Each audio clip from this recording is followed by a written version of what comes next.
Nice.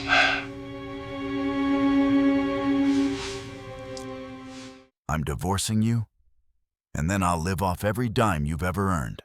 Brandon Hayes' smug voice echoed through the courtroom, dripping with arrogance and entitlement. Camille Ross sat frozen, her hands trembling over the neatly stacked divorce papers, the weight of betrayal pressing down on her chest.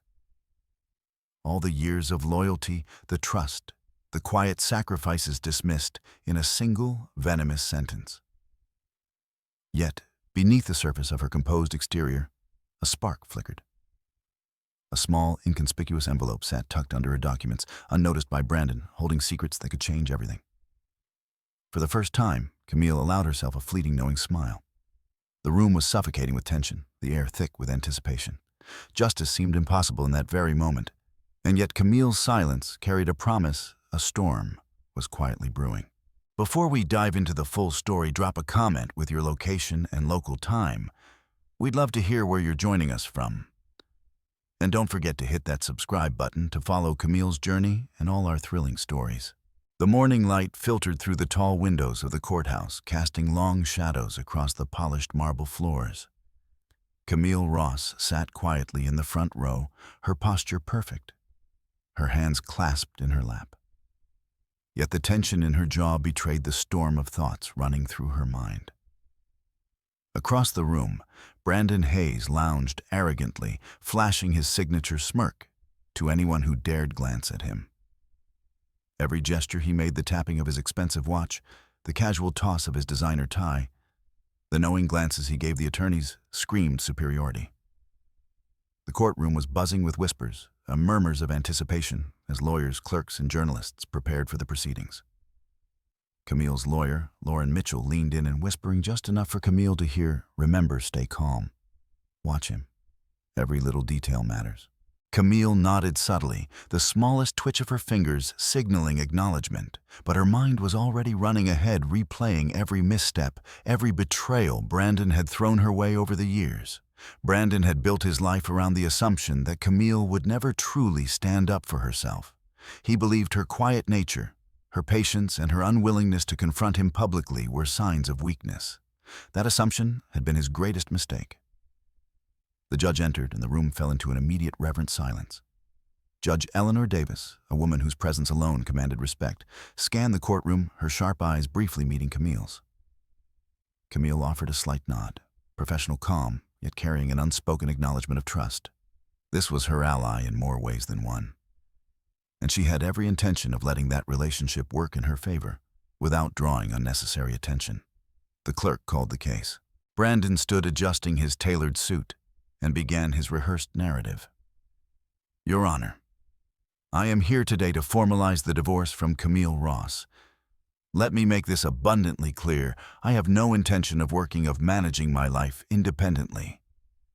I have every right, given our lifestyle and her wealth, to live comfortably on what she has earned." A ripple of murmurs ran through the courtroom. Some tried not to stare, but everyone caught the arrogance dripping from his words. His entitlement was palpable, and even the reporters instinctively leaned forward, sensing the explosive nature of what was unfolding. Camille's fingers tightened around the edge of the envelope hidden beneath her stack of documents. She could feel the weight of it, not just physically, but symbolically. Every secret she had uncovered, every careful move she had planned, every injustice she had endured, all encapsulated in that small package. Brandon had no idea that in his smug confidence, he had stepped directly into her trap. Lauren whispered again, "He wants you to react. He wants to see fear, weakness. Don't give him that." Camille closed her eyes briefly, inhaling deeply, centering herself. She imagined every sarcastic remark Brandon had made over the past year, the insinuations, the belittling comments, the casual threats about taking control of her life and her fortune. Each memory fueled a quiet, powerful resolve. She would not let him win. Not today. Not ever. The proceedings continued with Brandon presenting what he called evidence of his entitlement lists of shared assets, financial statements, and carefully curated accounts designed to appear as though Camille had been withholding wealth. He spoke with practiced ease, assuming his charm would sway the judge, the jury, and anyone in the room who might harbor sympathy for Camille. But Camille's mind was elsewhere, meticulously dissecting every document, every line, every assumption Brandon had made. She recognized the patterns, the discrepancies, the intentional omissions. Brandon had made himself predictable, leaving traces of greed that, when interpreted correctly, would reveal his true nature. And she had done exactly that, prepared for every move he could possibly make. As the morning wore on, Brandon's bravado began to irritate even the courtroom staff. He leaned back in his chair, flipping through documents without reading them, confidently, assuming the judge would not notice his casual flippancy. Camille observed everything. The way he smirked at the clerk. The way he rolled his eyes when Lauren interjected with a procedural question. The way he dismissed any hint of decorum. To anyone else, these might have seemed like minor annoyances, but Camille cataloged each as evidence of character, of arrogance, of entitlement, of a man who believed the world owed him obedience and indulgence. Mid-morning, the judge called for a brief recess. As the room cleared, reporters huddled near the doors trying to capture the slightest hint of drama. Brandon strutted past Camille, lowering his voice to a smirk-filled mutter. "I can't wait until you're finished paying for my lifestyle." His words were meant to sting, to provoke, to break her composure. Camille allowed herself a slow, deliberate smile. The envelope beneath her hand pressed against her palm, warm and reassuring. In silence, she reminded herself of the meticulous work she had done, the financial trails, the emails, the secret accounts, and the testimonies she had collected quietly from Olivia Grant and Marcus Lee. Each piece fit perfectly into a puzzle, designed not only to expose Brandon, but to dismantle the very foundation of his hubris. Lauren approached her side, placing a comforting hand on her shoulder. "We're ready for this, Camille. He thinks he's winning, but he's been blind to everything. Today that changes."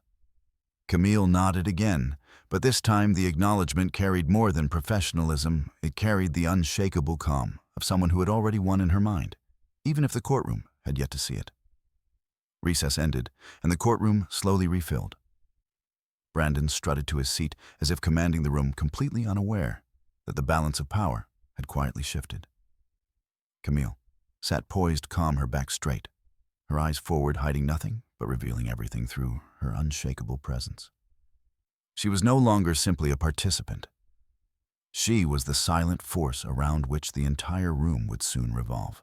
The next phase of the hearing would begin with Brandon presenting his arguments formally. He expected bluster and intimidation to work in his favor, but Camille had no intention of responding in kind. Her silence, her careful observation, her unwavering presence, these were her weapons. And as she glanced at the envelope one more time, a spark of anticipation ignited in her chest. Brandon Hayes had no idea that the entire game had already been set against him, and that Camille Ross was not the woman to be underestimated. Even the walls of the courtroom seemed to pulse with the impending clash. Every step Brandon took toward the podium, every smug glance he threw over his shoulder, every confident assertion he made, Camille cataloged and prepared. In her mind, the story of betrayal, arrogance, and greed was about to reach its first turning point. And when it did, the world would see Camille not as a quiet, patient victim, but as a woman who had waited, observed, and prepared to claim her justice. The courtroom settled into an uneasy quiet as Brandon Hayes leaned back in his chair, a smug grin plastered across his face. He had no idea that Camille Ross, sitting just a few feet away, had already uncovered the cracks in his carefully constructed facade. Every financial move he had made over the years, every hidden account, every secretive investment, Camille had quietly pieced it all together.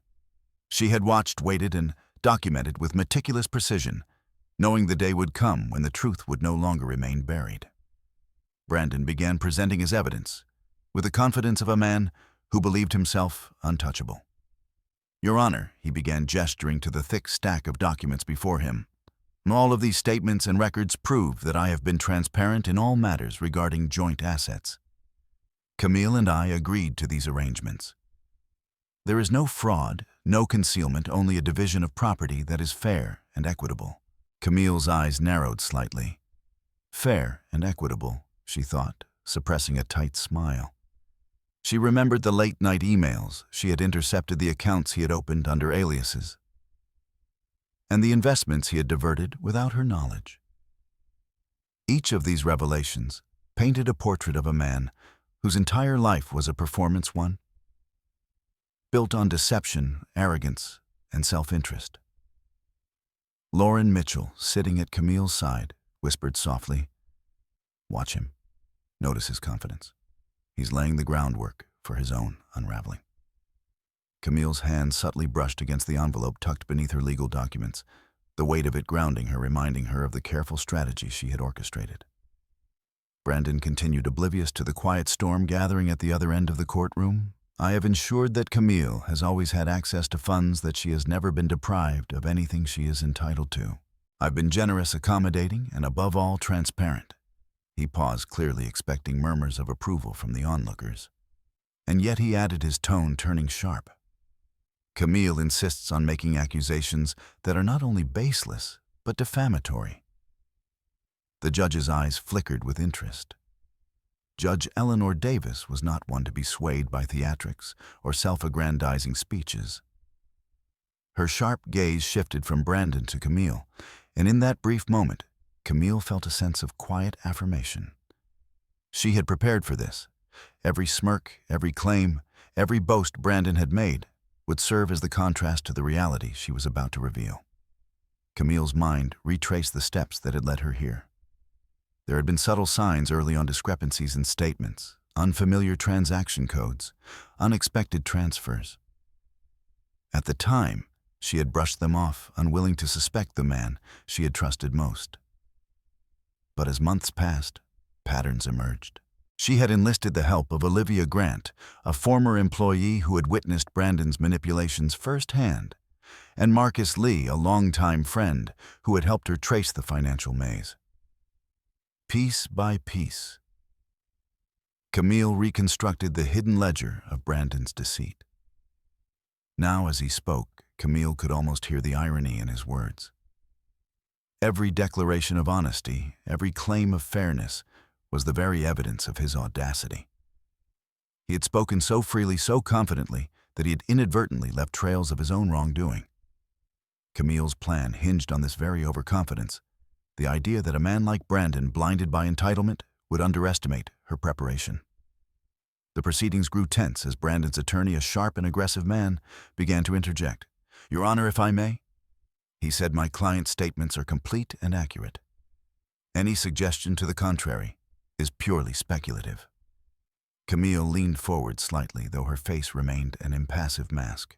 She recalled the long nights of cross-referencing documents, comparing bank statements, and reviewing contracts that Brandon assumed she would never access. Each inconsistency, each hidden account, each unauthorized withdrawal was documented meticulously in the folder she now held. The envelope beneath her papers contained the culmination of months of quiet vigilance, the evidence that would expose the full extent of Brandon Hayes' duplicity. A small, almost imperceptible smile tugged at the corner of Camille's lips. She didn't need to speak. She didn't need to react. Her silence was her weapon, her patience a shield. Brandon's arrogance was his undoing. He had constructed a castle of lies, and he had done so openly, confidently, for everyone to see. Camille only needed to reveal the cracks at the right moment. Brandon's tone shifted slightly as he continued to outline his so-called generosity. "I have provided Camille with luxury, with stability, with every comfort one could ask for. And yet she questions my integrity, implying that I have manipulated financial arrangements to my own benefit. These allegations are outrageous and unbecoming."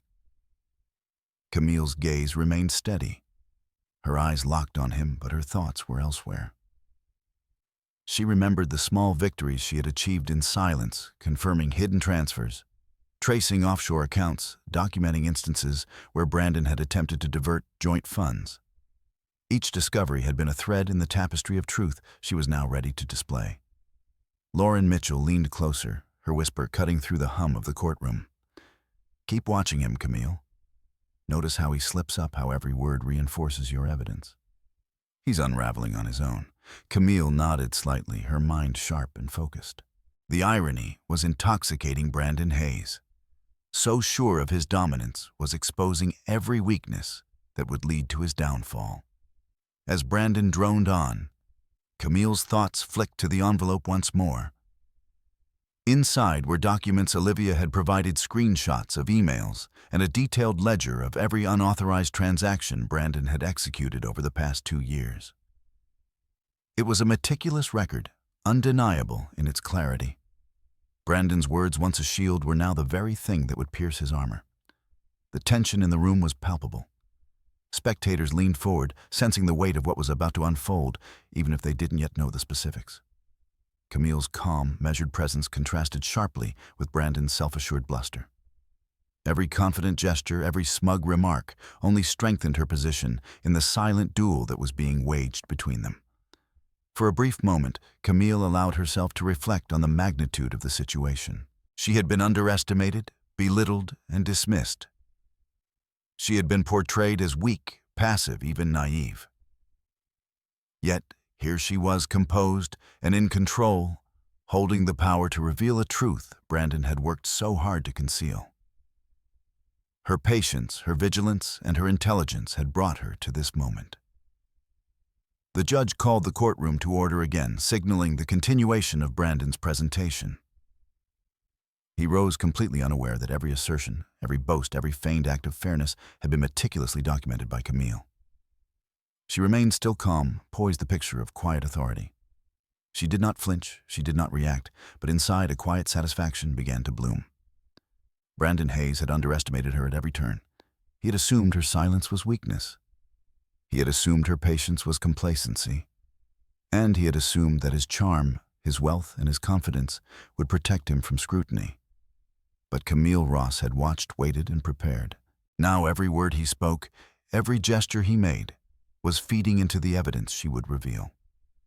As the morning session drew on, Camille's mind remained focused, cataloging every detail, every slip, every overconfident claim. Her strategy was simple: let him talk, let him reveal himself, and then at the precise moment, unveil the truth. The envelope, her secret arsenal, remained within reach, a tangible reminder of her diligence, her patience, and her quiet strength. In that tense, silent preparation, Camille realized that she had already won in the most important sense. She had reclaimed her power, her agency, and her foresight. The public display of Brandon's arrogance would soon meet the precise counterweight of truth. And when it did, there would be no room left for his lies, no refuge for his deceit. The room seemed to hold its breath, waiting for the inevitable collision of arrogance and justice. Camille sat poised, her mind sharp, her presence commanding, a woman underestimated, overlooked, but far more powerful than anyone in that room could imagine. Brandon Hayes had laid bare his true nature, and Camille Ross was ready to expose it piece by piece with unwavering calm and absolute precision. After the courtroom session ended for the morning, Camille Ross returned to her office with a quiet determination. The courthouse had been a stage for Brandon Hayes' arrogance, but behind the polished walls of her private office, the real work would begin. Camille had spent months preparing for this moment, and now it was time to ensure that every piece of evidence was accounted for, every secret accounted for, and every trail of deception fully documented. Lauren Mitchell, her legal strategist and closest ally in this ordeal, had already begun organizing the files. Camille, we need to cross-reference these statements with the offshore accounts Olivia found. If Brandon has been moving money without authorization, it has to show up somewhere in the records. Lauren said, her eyes scanning the documents with meticulous precision. Her voice was calm, authoritative, and perfectly in tune with Camille's focused demeanor. Camille nodded, sliding the envelope out from its hidden spot beneath a stack of divorce papers. The envelope contained a carefully curated set of evidence screenshots of incriminating emails, financial statements that didn't match official filings, and a detailed ledger of suspicious transactions. Each page represented hours of quiet surveillance, discreet inquiries, and subtle confirmations from allies who had been silently assisting her over the past months. She picked up her laptop and began to verify the sequences, cross-checking dates and amounts. A subtle frown creased her forehead as she noticed discrepancies that Brandon had hoped would remain hidden. Transfers labeled as consulting fees were actually withdrawals to accounts registered under aliases. Expenses marked as personal were in fact substantial investments that had never been reported to her. Brandon had thought he was clever, but Camille's patience and attention to detail were far more formidable than he could imagine. Meanwhile, Marcus Lee, a longtime friend and confidant, arrived with additional information. Camille, while I dug through the remaining ledgers, some of the investments you questioned last month, they were funneled into properties registered under shell companies. I've traced the ownership links. It all leads back to Brandon. His voice carried the weight of discovery, and Camille allowed herself the briefest nod of approval. Marcus had been invaluable in translating the tangled web of financial misdirection into a coherent trail of evidence. Olivia Grant, the former employee who had witnessed Brandon's manipulations firsthand, joined the session via secure video call. Her presence was discreet but critical. I recorded every instance where Brandon tried to bypass Camille's oversight. Olivia explained, her voice steady. I also saved emails showing him instructing accountants to reroute funds and conceal transfers. I never wanted to be involved, but Camille's been meticulous. If anyone can hold him accountable, it's her. Camille listened attentively, typing notes and verifying the facts. Every statement, every confirmation, every piece of correspondence added to the growing mosaic of proof. She was careful not to let emotions cloud her judgment.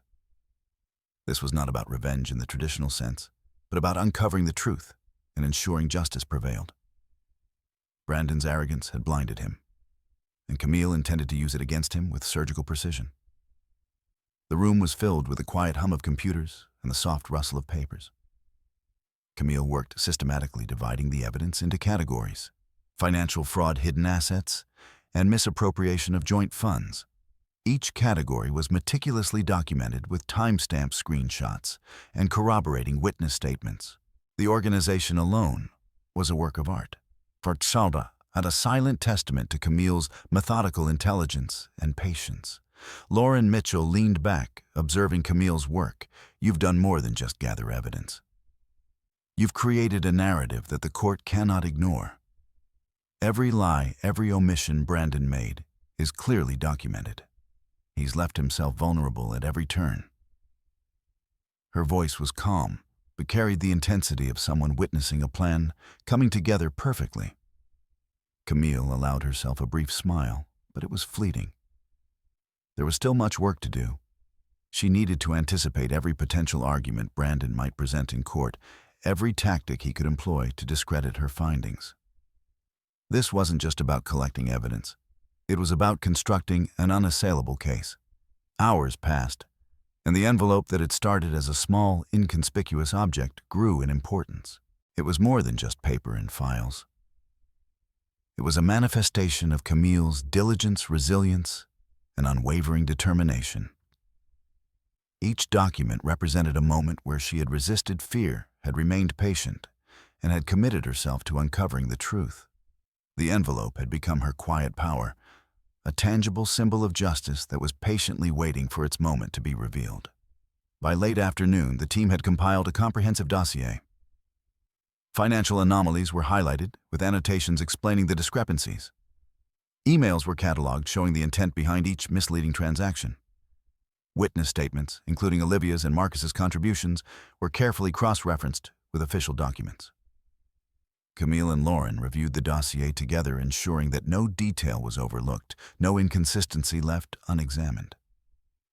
Camille leaned back in her chair, momentarily closing her eyes. She reflected on the months of quiet preparation, on the patience she had cultivated, and on the resilience required to face someone like Brandon Hayes. He had underestimated her at every turn, assuming her silence was submission, assuming her patience was weakness. In reality, it had been the exact opposite. Her silence had been a shield, her patience a strategy, and now finally she was ready to wield the evidence she had gathered with precision and authority. Lauren placed a reassuring hand on Camille's shoulder. Tomorrow, we start presenting this. Brandon will think he has control, but we both know the truth. And the court will see it too. Camille nodded, her calm demeanor unwavering. She knew that the real battle had only just begun, but for the first time, the scales had shifted in her favor. Brandon's arrogance had created the perfect conditions for exposure, and Camille's methodical preparation had set the stage for justice to prevail. That evening, Camille organized the envelope, carefully ensuring that the documents were in order and ready to be presented at the next hearing. She allowed herself a rare moment of satisfaction, knowing that every small, patient effort had brought her closer to the moment when Brandon Hayes' true nature would be revealed. Her calm, measured power had transformed what seemed like a disadvantage into a position of undeniable strength. In the quiet of her office, Camille finally permitted herself a moment to breathe. She looked at the city skyline through the window, the fading light casting long shadows across the room. Justice was not immediate, but it was inevitable. She had done the work she had prepared meticulously, and she would ensure that the truth would be known, that Brandon Hayes would face the consequences of his actions. As the sun dipped below the horizon, Camille Ross remained.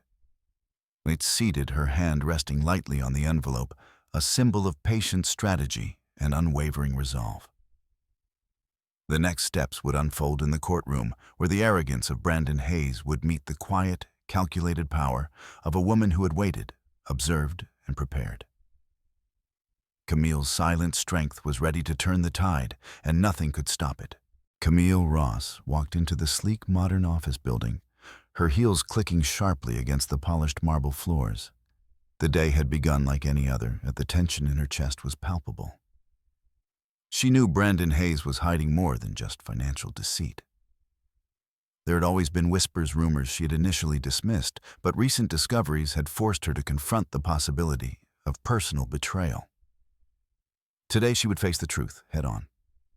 She entered the small conference room where Olivia Grant had arranged to meet her, a sense of urgency in her every movement.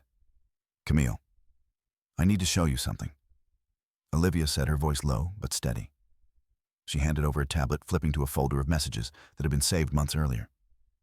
Camille's eyes scanned the screen quickly, absorbing the evidence, emails, text messages, and photos confirming Brandon's affair with his personal assistant. The casual, flirtatious tone, the secret meetings, the veiled references to their time together, it was all there. Camille allowed herself only a fleeting pause, a momentary tightening of her jaw. No anger flared, no tear escaped her eye. She had learned long ago that reaction could be dangerous. It could be used against her, twisted into a narrative of emotional instability. Instead, Camille inhaled deeply, steadying herself. She was witnessing betrayal in its rawest form, yet she remained unshaken. Every image, every line of text only strengthened her resolve. Brandon had assumed she would never see this, that his carefully hidden indiscretions would remain obscured. He had misjudged her patience, her attention to detail, her ability to notice what others overlooked. Every deceptive smile, every whispered lie, every step he had taken in secrecy now formed a clear, undeniable pattern. Camille didn't need to speak. She didn't need to confront him impulsively. The evidence would speak for itself, and when it did, there would be no escape. Marcus Lee entered quietly, carrying a folder of corroborating documents he had gathered over the past few weeks. "Camille, I confirmed the dates," he said, his voice calm but firm. "They match up with the time Brandon claimed to be working late. Every meeting, every lunch, every sudden business trip, all of it lines up." He handed her the folder, and she glanced through the pages, her expression unreadable. Camille's mind raced, not with panic, but with strategy. Each piece of evidence was a puzzle piece, a stepping stone toward exposing the full extent of Brandon's deceit. She meticulously noted the patterns, the repeated excuses, the blatant disregard for her presence and the family they had built together. Each revelation only reinforced her belief in careful, calculated exposure. Later that afternoon, Camille found herself standing in front of Brandon's office, waiting for the moment she knew was coming. Brandon's assistant, unaware of Camille's awareness, greeted her with a nervous smile. "Camille, she began, but Camille cut her off with a calm, authoritative voice. "I know everything." The room fell silent. The assistant's eyes widened, panic flickering across her face. She opened her mouth, then closed it, realizing that Camille's presence alone communicated a power far greater than any words. Brandon, summoned to the office by a vague note from his assistant, entered moments later, his confidence immediately challenged by the composure in Camille's posture. "What is this?" Brandon demanded, his voice carrying a mix of confusion and indignation. "Why are you here?" Camille's lips curved into a small, controlled smile. "I think you know exactly why," she said softly, though every word carried the weight of authority. She did not shout, she did not accuse. She stated a simple truth. The calmness in her voice was more intimidating than any outburst could have been. Brandon's eyes flickered toward the assistant, then back to Camille. For the first time, uncertainty crept into his expression. He had always relied on intimidation, on charm, on misdirection. But Camille's steady gaze, the quiet confidence that radiated from her every movement, undermined every tactic he had used for years. "Camille, this is ridiculous," Brandon stammered, attempting to regain control. "You have no idea what you're talking about." "I know more than you realize," Camille replied evenly. She reached into her bag and pulled out the folder Marcus had provided, placing it on the desk in front of Brandon. "Everything here matches the timeline, the emails, and your secret accounts. Every lie you've told, every meeting you've hidden, every message you've sent to her. Without regard for me, it's all documented."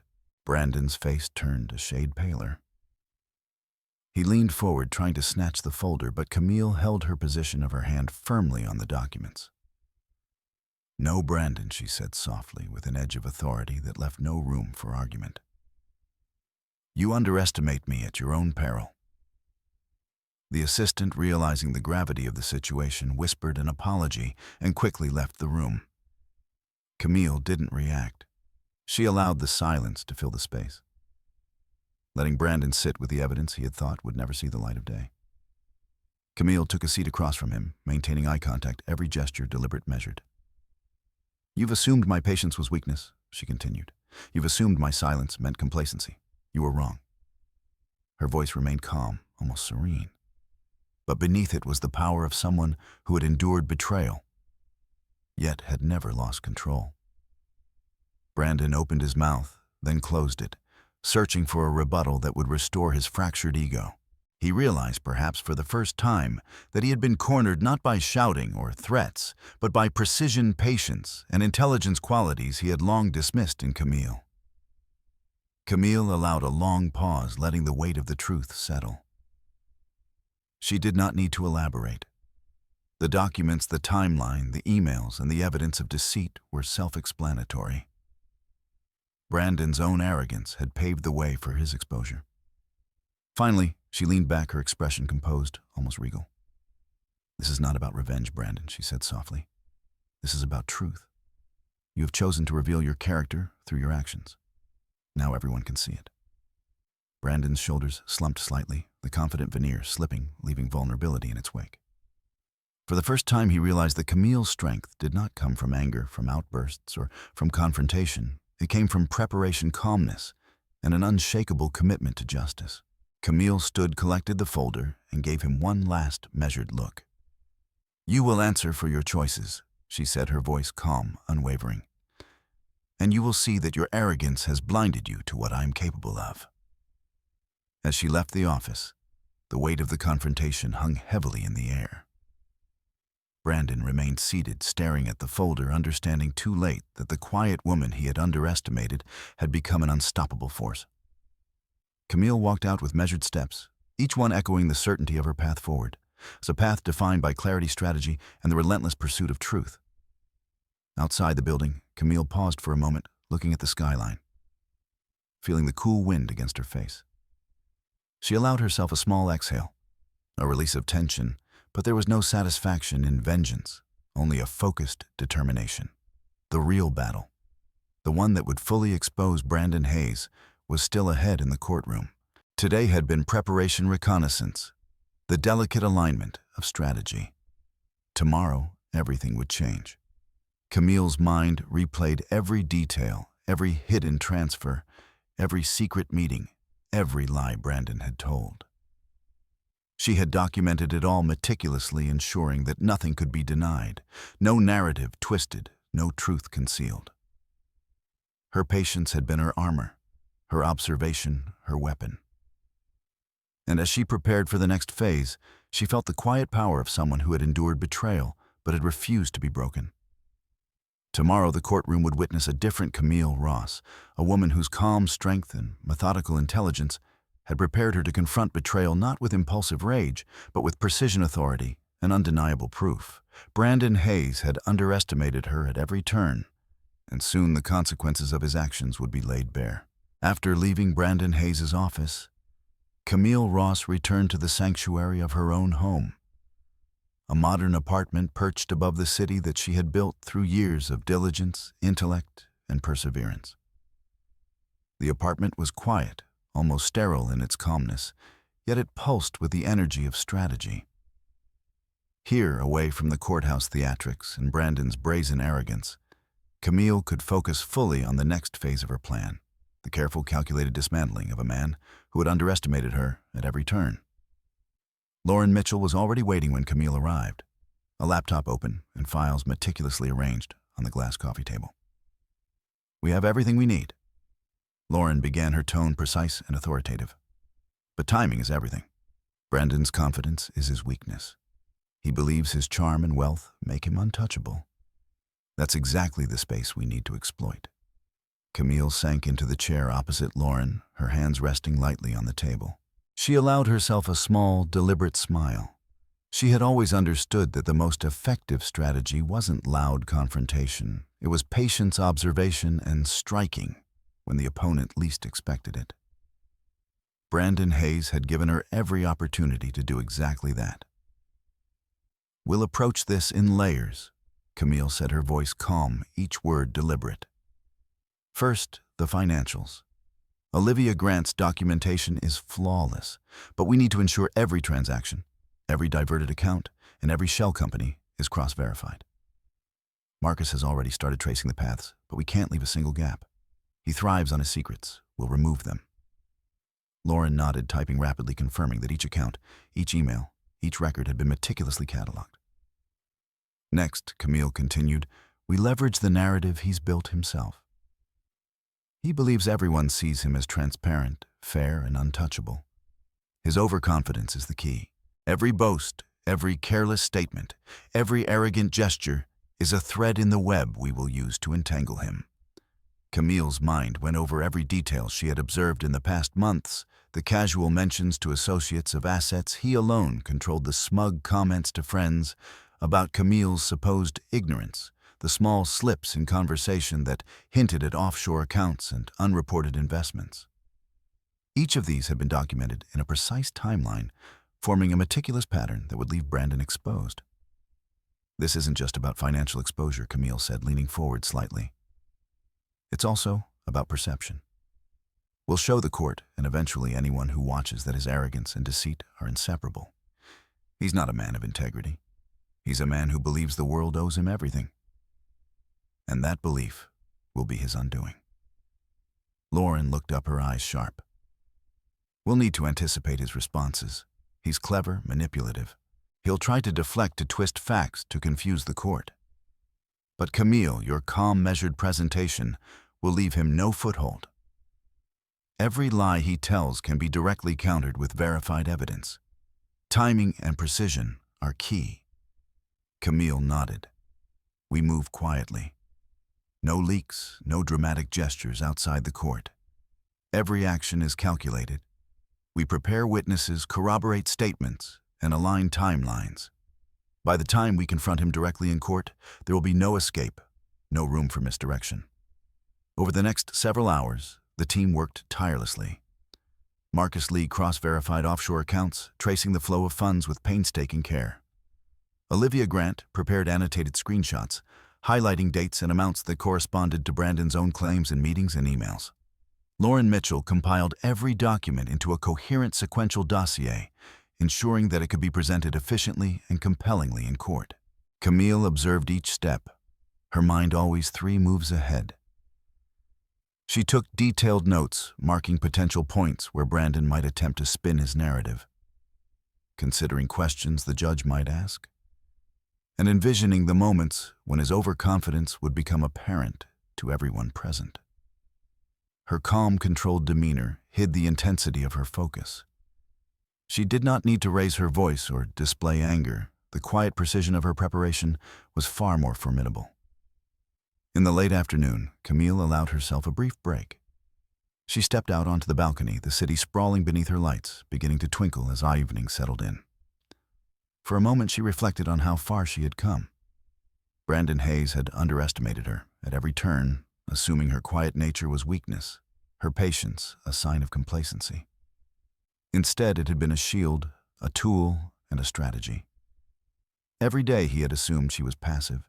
She had been plotting, preparing, observing.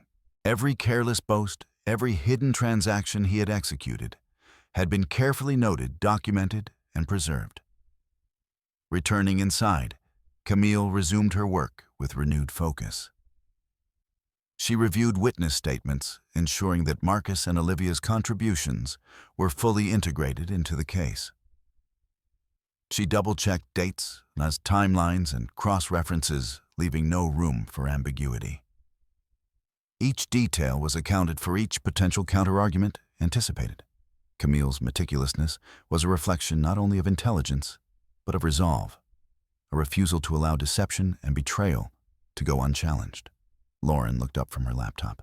"Camille, when we present this, it will be undeniable. The patterns are clear, the evidence airtight. Brandon's arrogance is his undoing, and your composure is our weapon. When he least expects it, everything will come to light." Camille allowed herself a small, almost imperceptible nod. Yes. Quiet, calculated, undeniable. This is the moment where patience meets power. When we step into that courtroom again, he will realize that he has been blind to everything. Blind to my awareness, blind to my preparation, blind to the strength he underestimated. She returned to the envelope, reviewing the documents one last time. Every transaction, every hidden account, every communication that confirmed Brandon's deceit was represented. She organized them into a sequence that would unfold logically, methodically, leaving no doubt as to the truth. Camille understood the gravity of the next steps. The courtroom would be the stage, Brandon the unwitting actor, and she the director of the revelation. By nightfall, the plan was fully in place.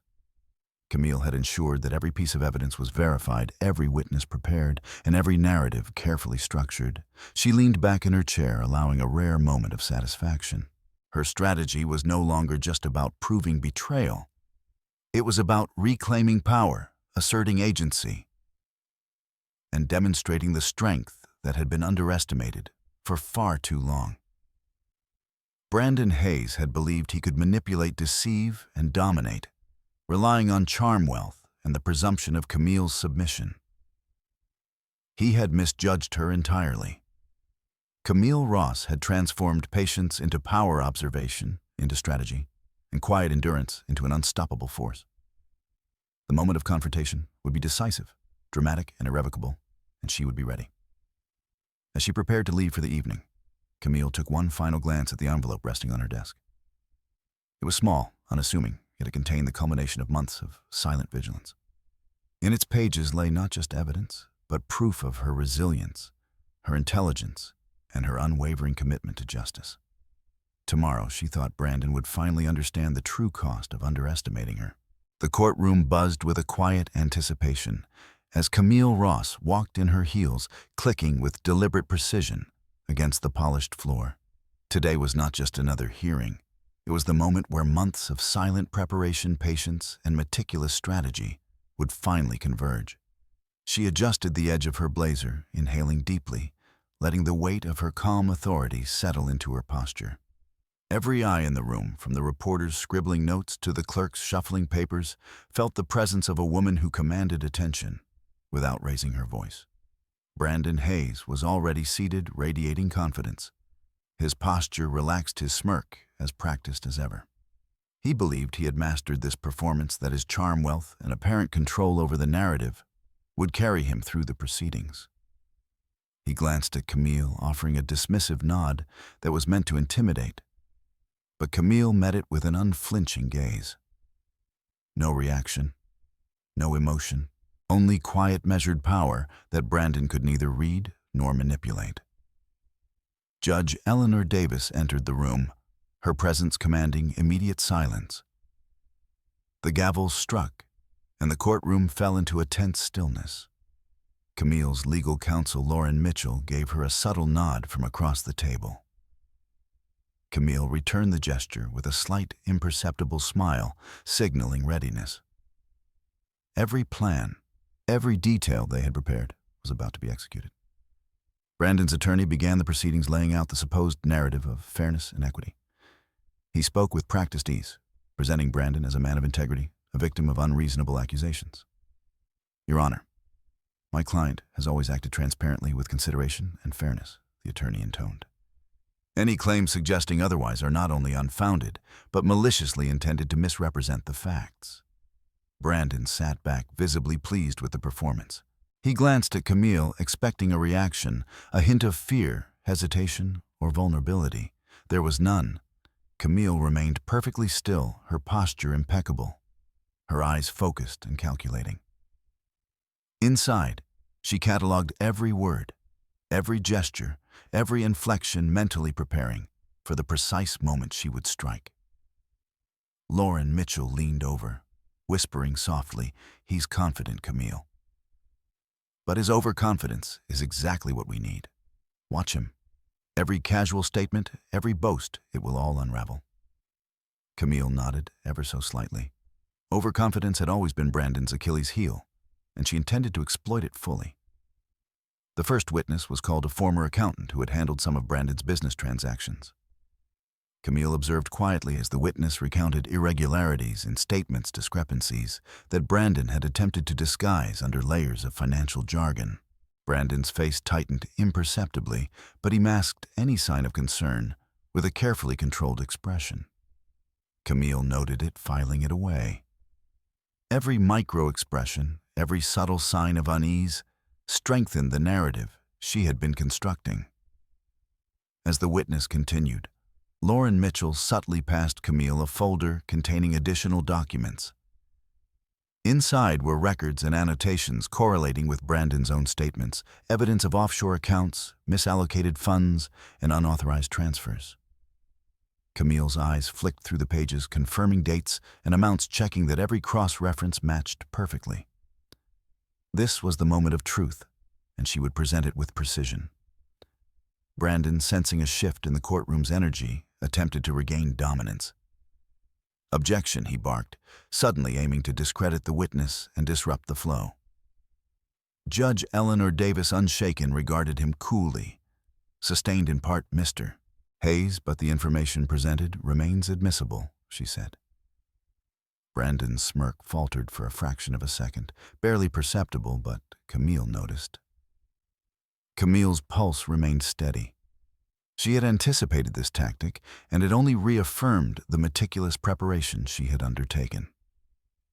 Every interruption, every objection, every maneuver Brandon employed was predictable, because it was characteristic of a man who relied on intimidation and arrogance instead of integrity. Camille had cataloged these behaviors, knowing precisely how they would be perceived when aligned with her documented evidence. As the morning progressed, Brandon presented more of his evidence: glossy spreadsheets, neat projections, and selective statements, meant to reinforce his image of transparency.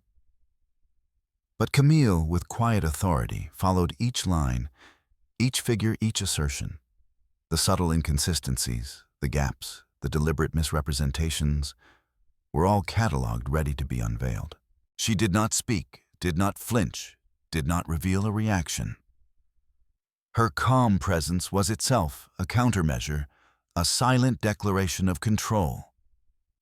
Lauren Mitchell then began subtly introducing the first pieces of Camille's evidence.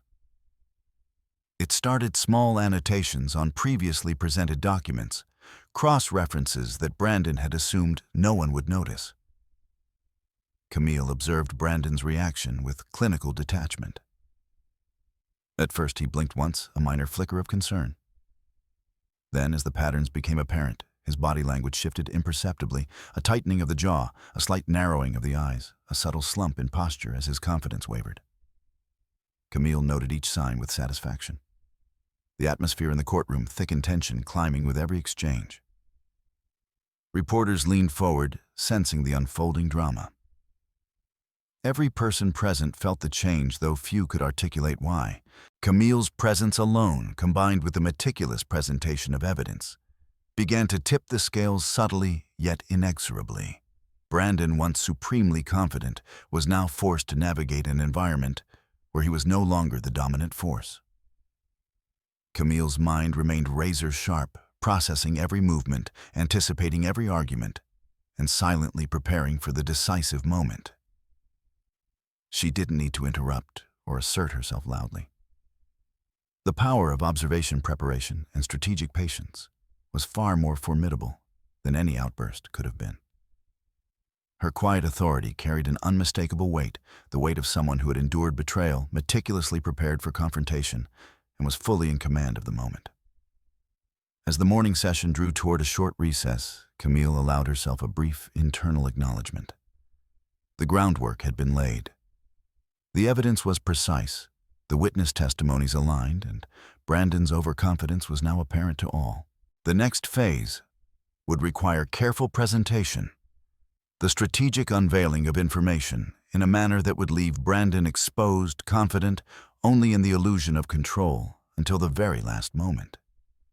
Camille stood as the judge called for recess, her posture impeccable, every movement deliberate. She glanced at Brandon Hayes one final time before exiting the courtroom briefly, allowing him a false sense of calm. Brandon's smirk was diminished, replaced with a subtle tension he could not hide. Camille's presence alone, her poised composure, had already begun to shift the balance of power. Outside the courtroom, Camille took a slow breath, the cool air brushing her face. This was only the first part of the high-stakes confrontation.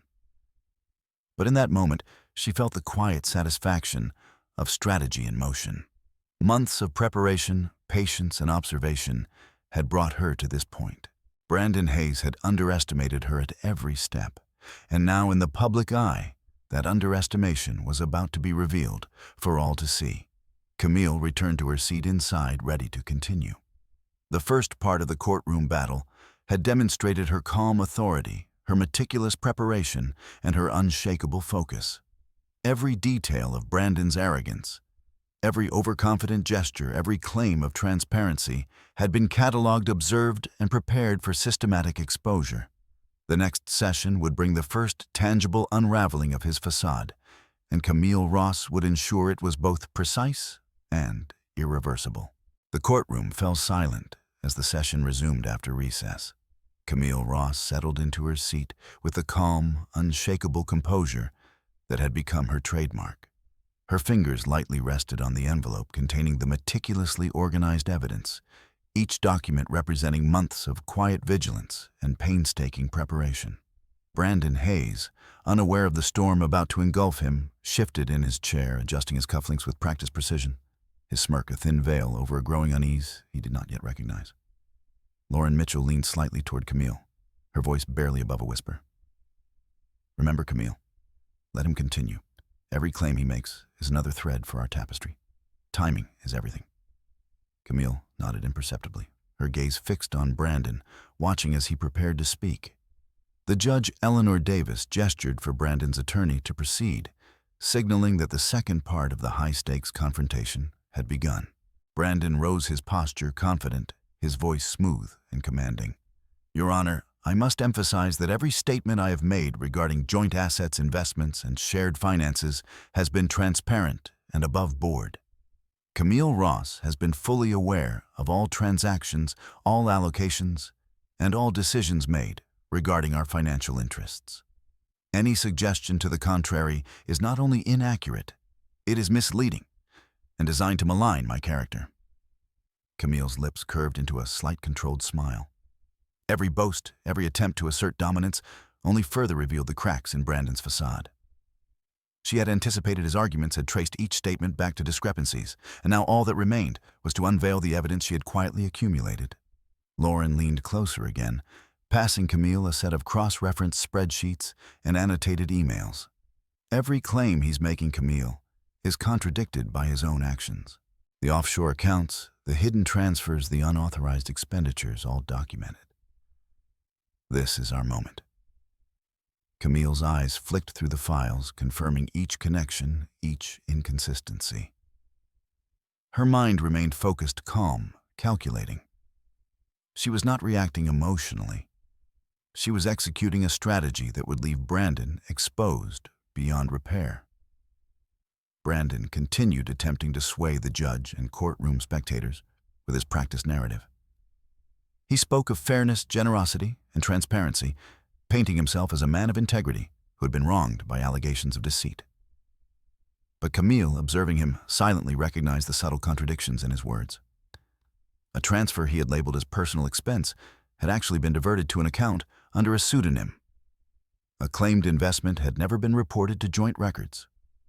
Each lie, each omission had been carefully noted and cataloged by Camille. Judge Eleanor Davis listened intently, her expression neutral but her eyes sharp. She noticed the subtle hesitation in Brandon's tone, the slight overemphasis on transparency, the careful repetition of phrases meant to reassure. Camille's presence, calm and unwavering, contrasted sharply with Brandon's forced confidence. The room itself seemed to lean toward her quiet authority. At the precise moment, Camille leaned forward and placed the first document from the envelope on the table. The court clerk passed it to the judge, who glanced over the contents.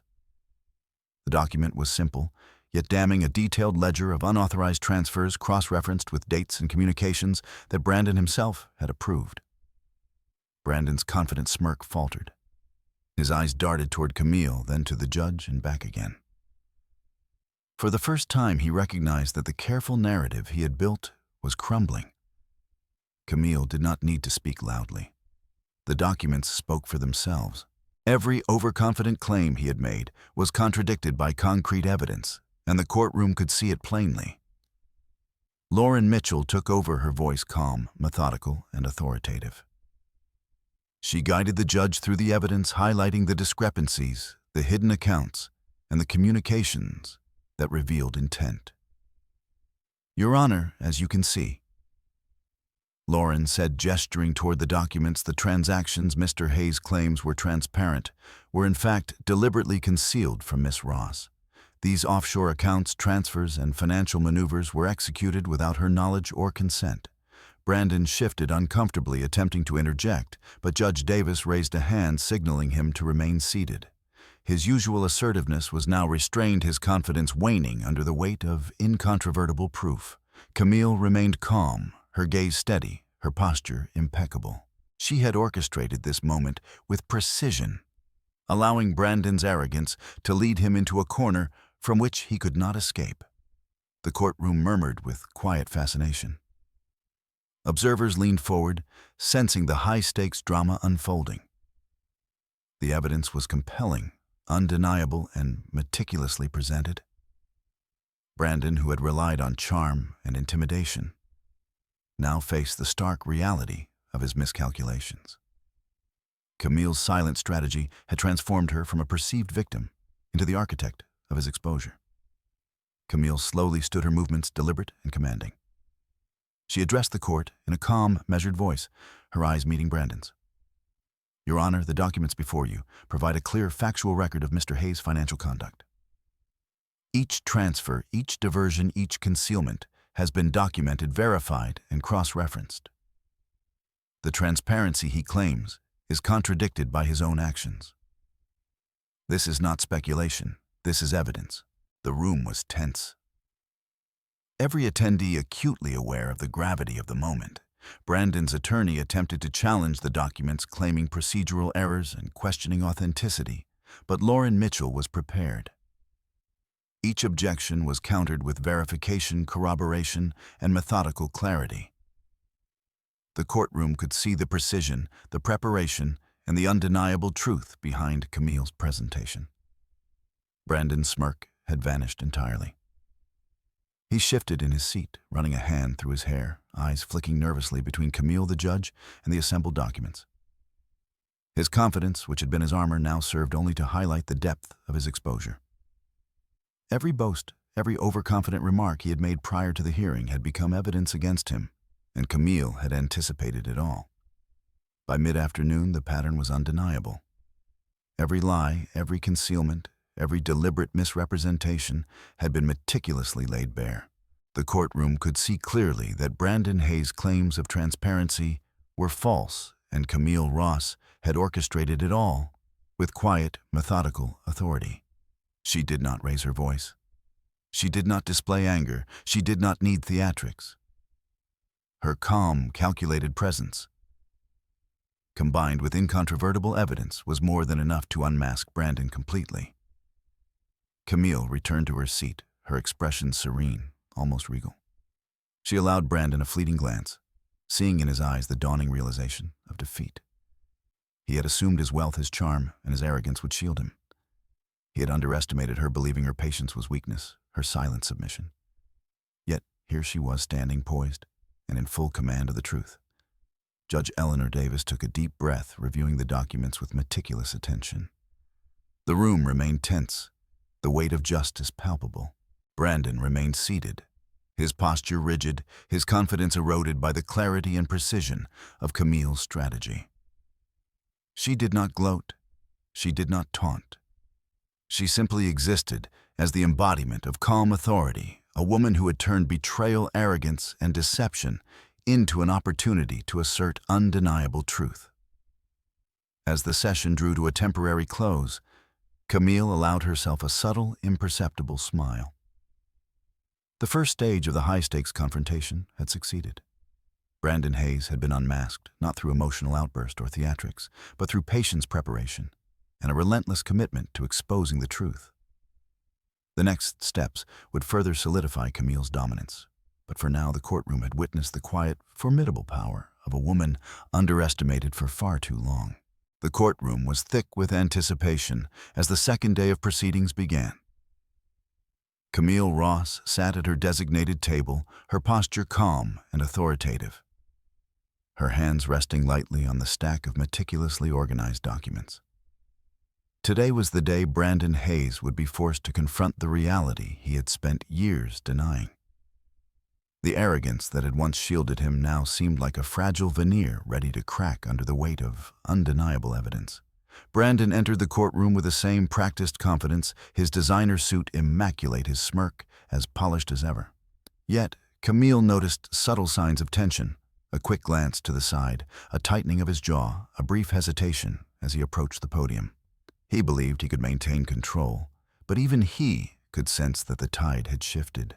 Camille's quiet presence exuded authority, and the envelope containing the compiled evidence sat like a silent weapon between them, ready to expose the truth.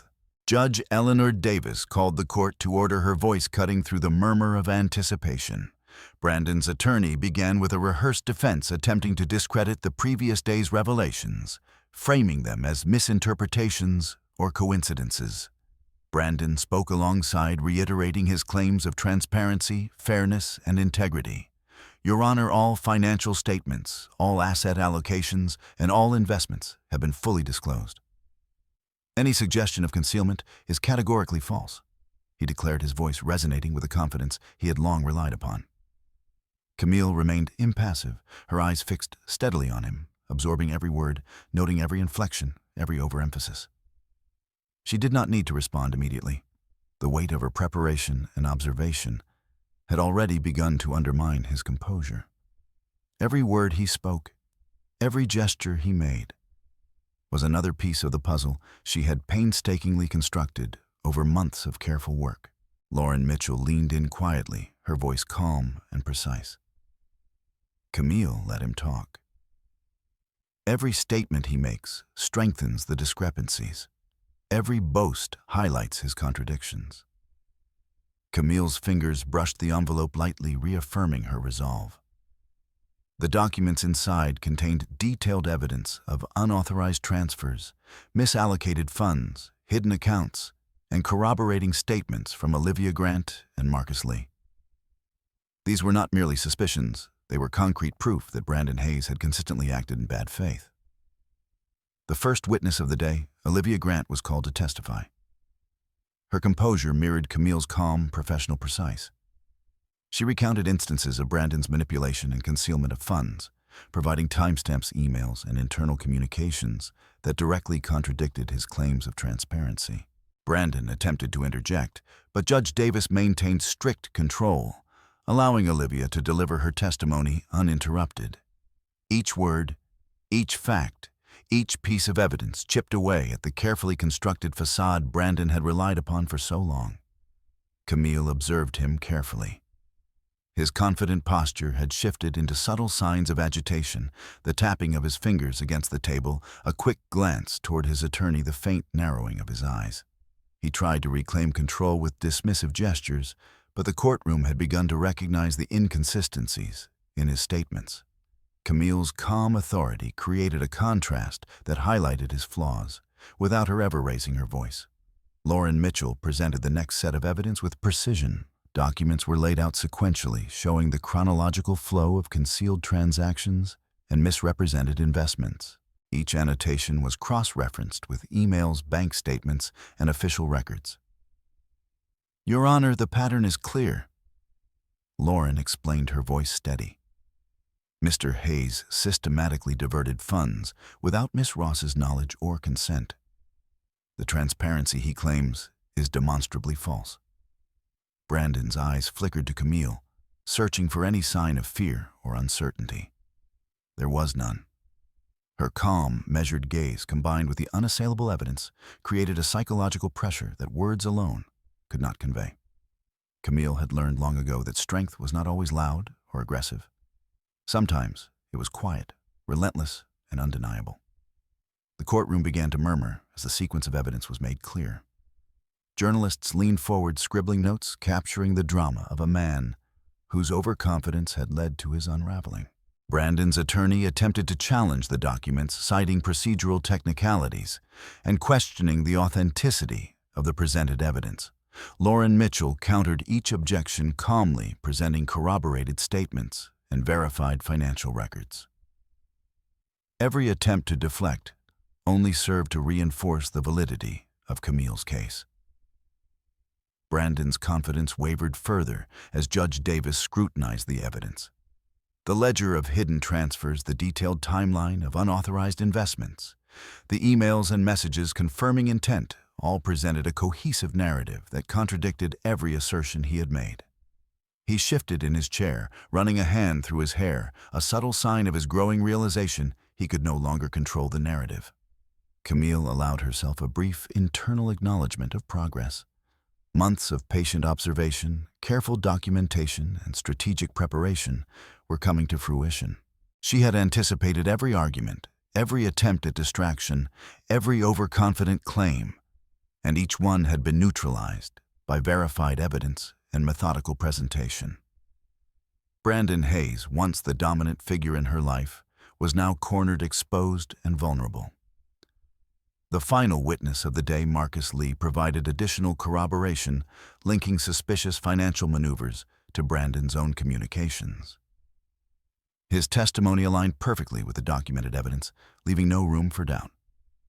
Camille observed Brandon's reaction, the tightening of his jaw, the slight slump of his shoulders, the controlled but obvious signs of stress.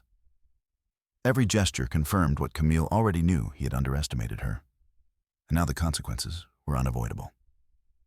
As the session progressed, Camille rose, stepping forward with quiet authority. She did not need to shout, to plead, or to dramatize. She placed the folder containing the most critical evidence directly on the table. Judge Davis took it, reviewing each page carefully, nodding subtly as the evidence was assessed. Camille's calm, precise demeanor contrasted sharply with Brandon's increasingly rigid posture. The courtroom could see the power dynamic shift, subtle yet unmistakable. "Your Honor," Camille began, her voice steady and deliberate, "the documents, before you provide a complete and verifiable record of Mr. Hayes' actions. Each transaction, each concealment, and each misleading statement is documented and corroborated. The transparency and fairness he claims are contradicted by the evidence. This is not speculation, it is fact." Brandon's face betrayed the first visible signs of panic. He opened his mouth, hesitated, and then tried to speak, but the weight of the evidence left him momentarily paralyzed. Camille remained still, her calm presence amplifying the impact of the revealed truth. She had allowed him to expose himself through arrogance and overconfidence, and now the courtroom bore witness to the undeniable reality of his deceit.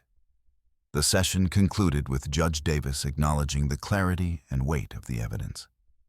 Brandon sat in stunned silence, the magnitude of Camille's meticulous preparation settling in. He had been confronted not by theatrics or anger, but by precision, patience, and an unshakable commitment to truth. Camille had transformed her patience and observation into power, and now Brandon Hayes was forced to face the consequences. The tension in the courtroom had shifted palpably after the revelations of Brandon Hayes' financial and personal betrayals. Camille Ross sat with composed authority, her hands lightly resting on the folder of meticulously organized evidence, her eyes calm and unwavering. The courtroom observers, reporters, and legal professionals had witnessed the unraveling of Brandon's carefully constructed image. And now the reactions of those closest to him added another layer to the drama.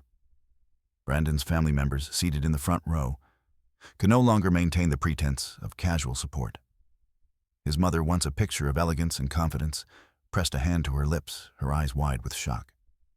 The realization that her son, whom she had championed as a paragon of success and integrity, had deceived not only Camille, but everyone around him, was evident in her trembling hands. His father, who had often boasted about Brandon's business acumen, shifted uncomfortably in his seat, muttering under his breath and casting quick, guilty glances at his son. Each movement betrayed a mixture of disbelief, shame, and the dawning understanding that the man they had idolized was deeply flawed. Camille observed quietly, noting the subtle nuances of each family member's reaction. The power dynamic had changed, and even the people who had once bolstered Brandon's confidence could no longer hide their recognition of the truth. Camille's calm presence and meticulous preparation had exposed more than his deceit. It had revealed his vulnerabilities to those who had long been complicit in enabling his arrogance. Meanwhile, Camille's allies and friends, seated just a few rows behind, felt a contrasting sense of validation and respect. Marcus Lee, who had been a silent observer and discreet support throughout the ordeal, exchanged a subtle nod with Camille. He had witnessed her patience, her strategy, and her unwavering focus. Now, seeing the courtroom acknowledge the weight of her preparation, he allowed himself a small, satisfied smile. Olivia Grant, whose testimony had been critical in revealing Brandon's misdeeds, also felt the quiet thrill of vindication. She knew that every piece of evidence she had provided had contributed to Camille's growing dominance in the courtroom. The courtroom murmurs grew as Brandon's closest friends and colleagues absorbed the implications. His public image, carefully curated over years, was crumbling. People who had once admired him for his wealth and perceived sophistication now saw a man whose arrogance had led him into exposure. Camille's meticulous orchestration of the evidence, her calm authority, and the unassailable facts presented had left Brandon isolated in his failure.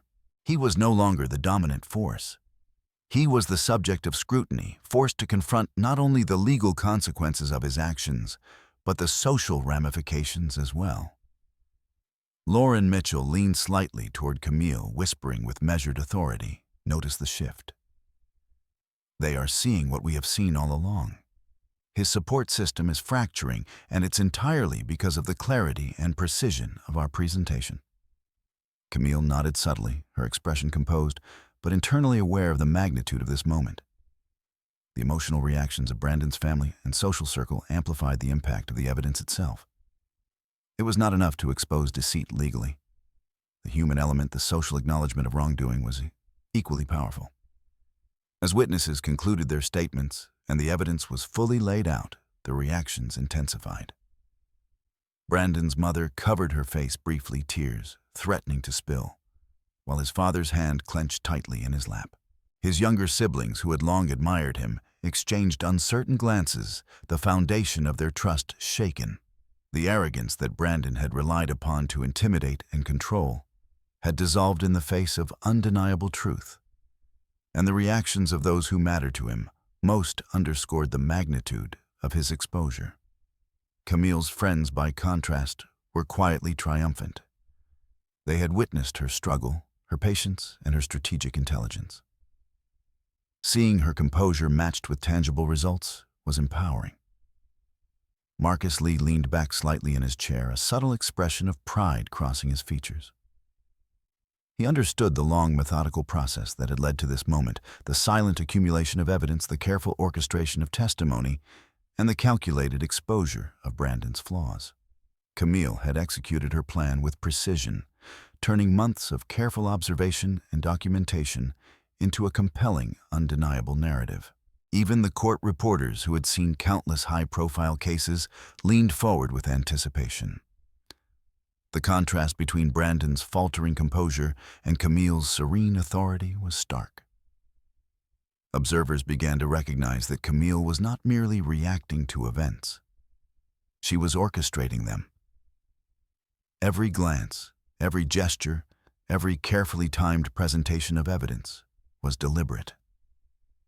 Her patience, intelligence, and strategic thinking had transformed her from a perceived victim into the architect of Brandon's exposure.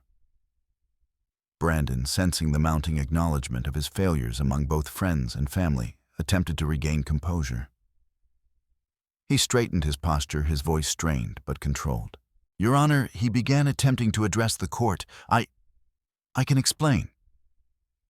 Yet even as he spoke, the reactions around him, the disappointed looks from family, the subtle nods of approval toward Camille, the quiet validation in the eyes of the courtroom reminded him that his credibility was fractured.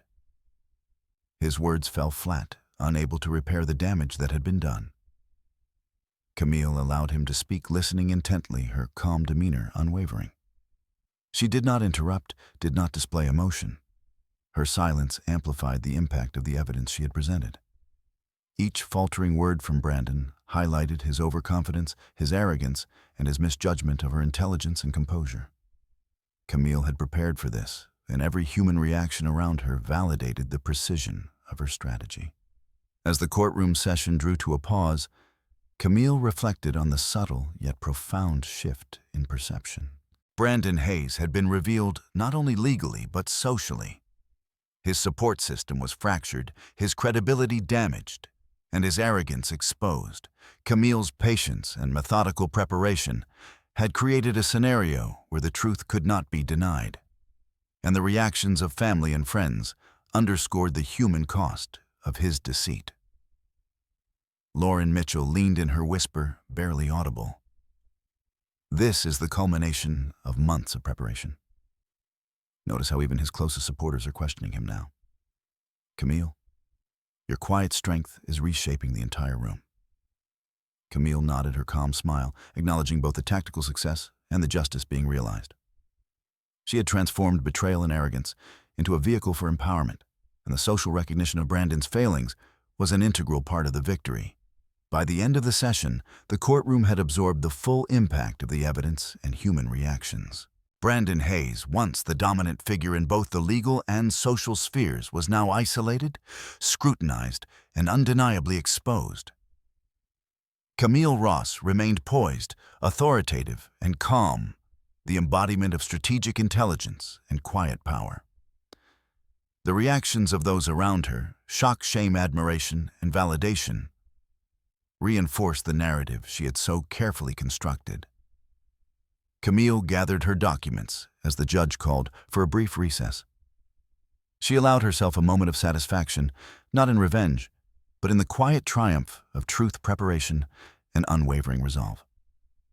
The courtroom had seen both the legal evidence and the human reactions that confirmed her authority and power. Brandon Hayes had been exposed on every front, and Camille's patience, intelligence, and strategic calm had turned the tide completely in her favor. The courtroom fell into a hush as Judge Eleanor Davis adjusted her glasses, signaling that the moment for final judgment had arrived. Camille Ross remained seated, her posture calm and authoritative. Every movement deliberate, every gesture controlled. Months of preparation, patience, and meticulous strategy had led to this day. Brandon Hayes sat rigidly across from her, a flicker of uncertainty in his eyes that he struggled to mask with his usual bravado. The air was thick with tension, anticipation, and the quiet power of justice poised to be delivered. The judge cleared her throat, her voice carrying the weight of authority and decisiveness. "We have reviewed the evidence presented over the past 2 days, including detailed financial records, witness testimonies, and corroborated documentation of alleged misconduct. It is now the court's responsibility to render a decision based on facts, integrity, and legal standards." Brandon shifted in his seat, attempting a confident posture, but Camille's composed presence left him no room to dominate. Her calm authority contrasted sharply with his strained demeanor. He was used to commanding rooms, influencing opinions, and controlling narratives. Yet here, faced with the culmination of her preparation and the undeniable weight of truth, he was vulnerable. Camille's eyes met the judge's briefly, a subtle nod, acknowledging her readiness. Lauren Mitchell leaned in slightly, whispering, "Everything is aligned. Every piece of evidence, every testimony, every cross-reference is perfect. Your composure alone is shifting the dynamic. You're ready." Camille allowed herself a faint, controlled smile, her calm confidence radiating through the room.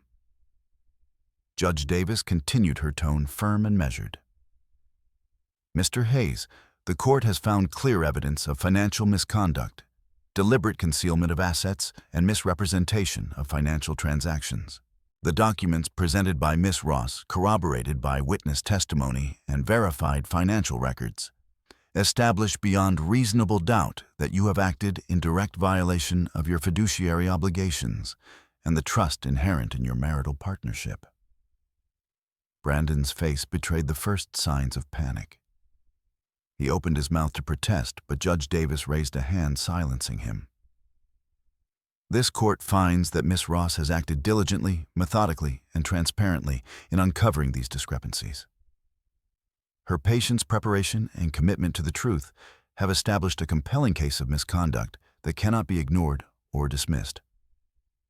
The courtroom murmured in reaction, the weight of the judgment settling like a tangible presence. Camille's friends and allies, including Marcus Lee and Olivia Grant, exchanged subtle nods of approval. They had witnessed her strategic precision, her patience, and her unwavering calm. And now the court's acknowledgement validated every effort. Brandon, however, remained isolated, his overconfidence stripped away, leaving only the stark reality of his exposure. Judge Davis continued, her words deliberate and commanding. "In consideration of the evidence, this court orders that Mr. Hayes return all misappropriated funds to Ms. Ross, including full restitution of hidden assets and compensation for financial damages incurred due to deliberate concealment and misrepresentation. Additionally, Mr. Hayes is prohibited from any unilateral control over shared assets without the oversight of Ms. Ross or her legal representatives." The gravity of the decision sank in. Brandon's eyes widened, his hands gripping the edges of the table, as if he saw physically anchoring himself against the magnitude of the court's ruling. His arrogance, which had carried him through countless boardrooms and negotiations, had failed him completely in the face of Camille's meticulously documented evidence and composed authority. Camille remained seated, her expression serene. She did not raise her voice or gloat. She had no need to. The weight of justice, the clarity of truth, and the recognition of her strategic intelligence were evident in every reaction around her. Her presence alone, calm and commanding, reinforced the finality of the decision. She had turned months of betrayal and observation into an unassailable narrative, leaving Brandon with no room to maneuver.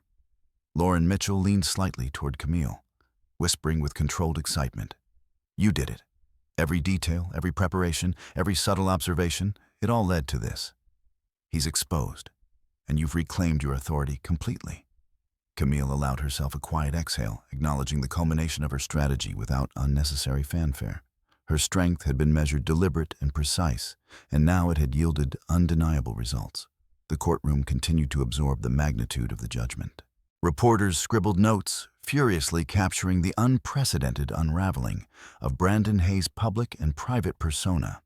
His family, who had once sat in quiet confidence, now appeared subdued, the veneer of loyalty and admiration replaced with discomfort and muted acknowledgement.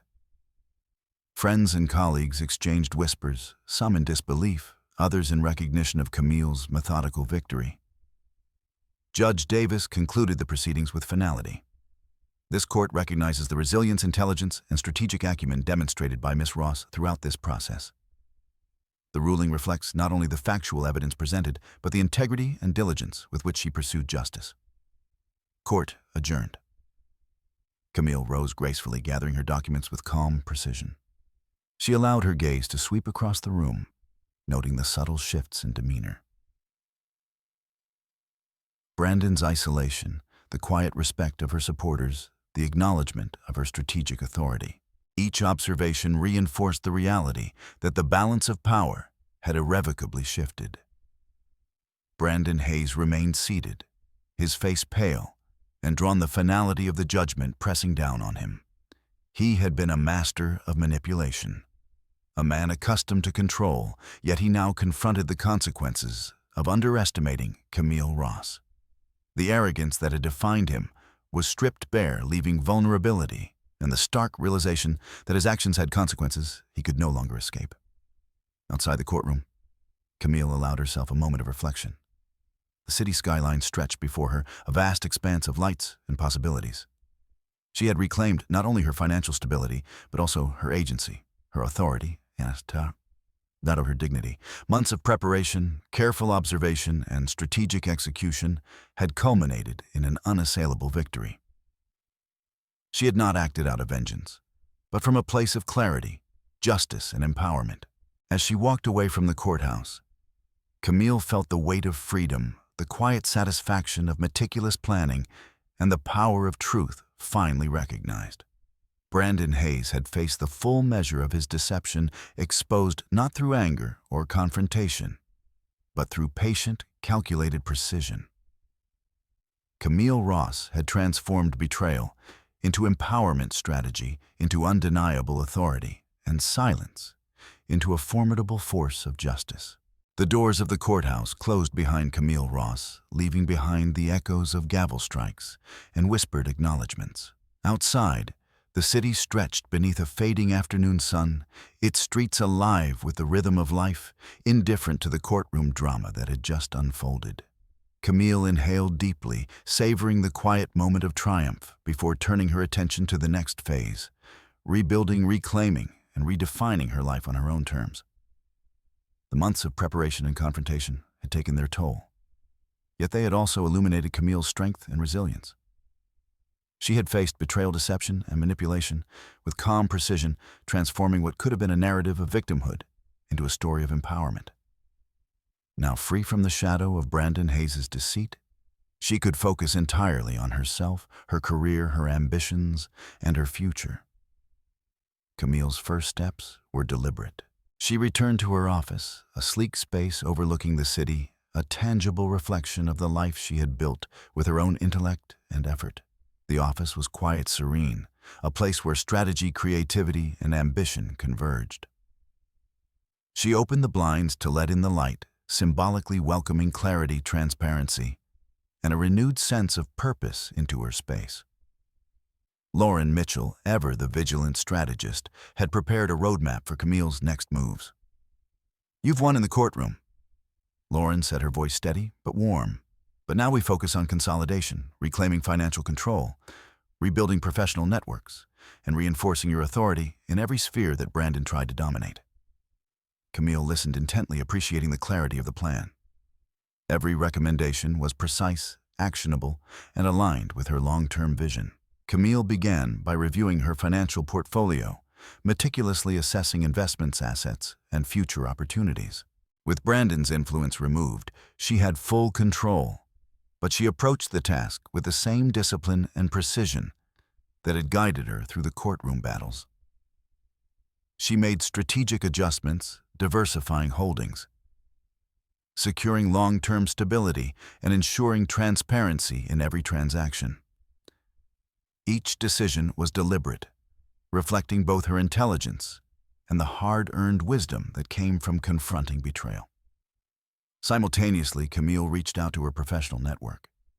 She scheduled meetings with trusted associates, investors, and mentors, carefully recalibrating relationships that had been strained or manipulated during her marriage. Each conversation was measured strategic and empowering. She was no longer reacting to the whims of another person. She was initiating, directing, and controlling the trajectory of her career. Her allies, Marcus Lee and Olivia Grant, continued to support her, offering guidance and validation. Marcus had been a constant presence, his knowledge and discretion invaluable in navigating complex business matters. Olivia, whose courage and testimony had been pivotal in exposing Brandon's misdeeds, provided insights into operational transparency and organizational management. Together, they formed a support network that reinforced Camille's autonomy and strategic authority. As Camille engaged in the meticulous work of rebuilding, she also attended to her personal growth. She resumed hobbies and activities that had been neglected during the years of navigating deceit and manipulation. Writing, traveling, and engaging in creative pursuits that nurtured both mind and spirit. Each activity reinforced her sense of self-independence and empowerment. She recognized that true rebuilding extended beyond financial and professional realms. It encompassed emotional and intellectual reclamation. In parallel, Camille considered the broader implications of her journey. The exposure of Brandon Hayes' misconduct had not only restored her personal integrity, but it also created a precedent for accountability. She began exploring initiatives to support others who had faced betrayal, manipulation, or financial exploitation. This vision extended her personal empowerment into a platform for collective advocacy, reinforcing the impact of her actions far beyond the courtroom. During this period, Camille also cultivated a public narrative. She engaged with select media outlets, sharing insights and experiences without divulging unnecessary personal details. Her statements were measured, articulate, and composed, reflecting a woman in command of her life and circumstances. Through these engagements, she reinforced both personal and professional credibility, demonstrating that her strength lay not in retaliation, but in resilience, preparation, and strategic execution. Financially, Camille consolidated control over previously shared assets, ensuring transparent management and securing long-term investments. She worked closely with Lauren Mitchell to formalize structures that prevented unilateral actions by any external parties, thereby safeguarding the autonomy she had fought to reclaim. Every decision was deliberate, calculated, and oriented toward stability and growth. Camille also redefined her daily routines. Mornings were dedicated to strategic planning and professional correspondence, afternoons to meetings and portfolio management, and evenings to reflection, creative work, and self-care. This disciplined structure provided both clarity and balance, allowing her to navigate the complexities of life with calm authority. Socially, Camille rebuilt her circle with intention and precision. She nurtured relationships with individuals who valued integrity, intelligence, and mutual respect, while gracefully distancing herself from those who had enabled or overlooked deceit. Each interaction was a conscious choice, reinforcing boundaries and reinforcing her autonomy. Perhaps most importantly, Camille embraced the emotional and psychological aspects of her empowerment. She practiced mindfulness, reflection, and strategic patience, recognizing that true authority emanated not from coercion or domination, but from calm, deliberate, and consistent action. Her composure, patience, and intelligence became the cornerstone of her renewed presence in both professional and personal arenas. By the end of the month, Camille's life had transformed from reactive survival to proactive mastery. She had reclaimed her assets, rebuilt her professional network, and established a structured, intentional approach to personal and career growth. Brandon Hayes, now removed from any sphere of influence, served as a cautionary example rather than an active adversary. Camille's strategy, patience, and intelligence had turned vulnerability into a platform for empowerment. As Camille looked out over the city from her office, the skyline illuminated by the fading golden light of the late afternoon, she felt a profound sense of agency.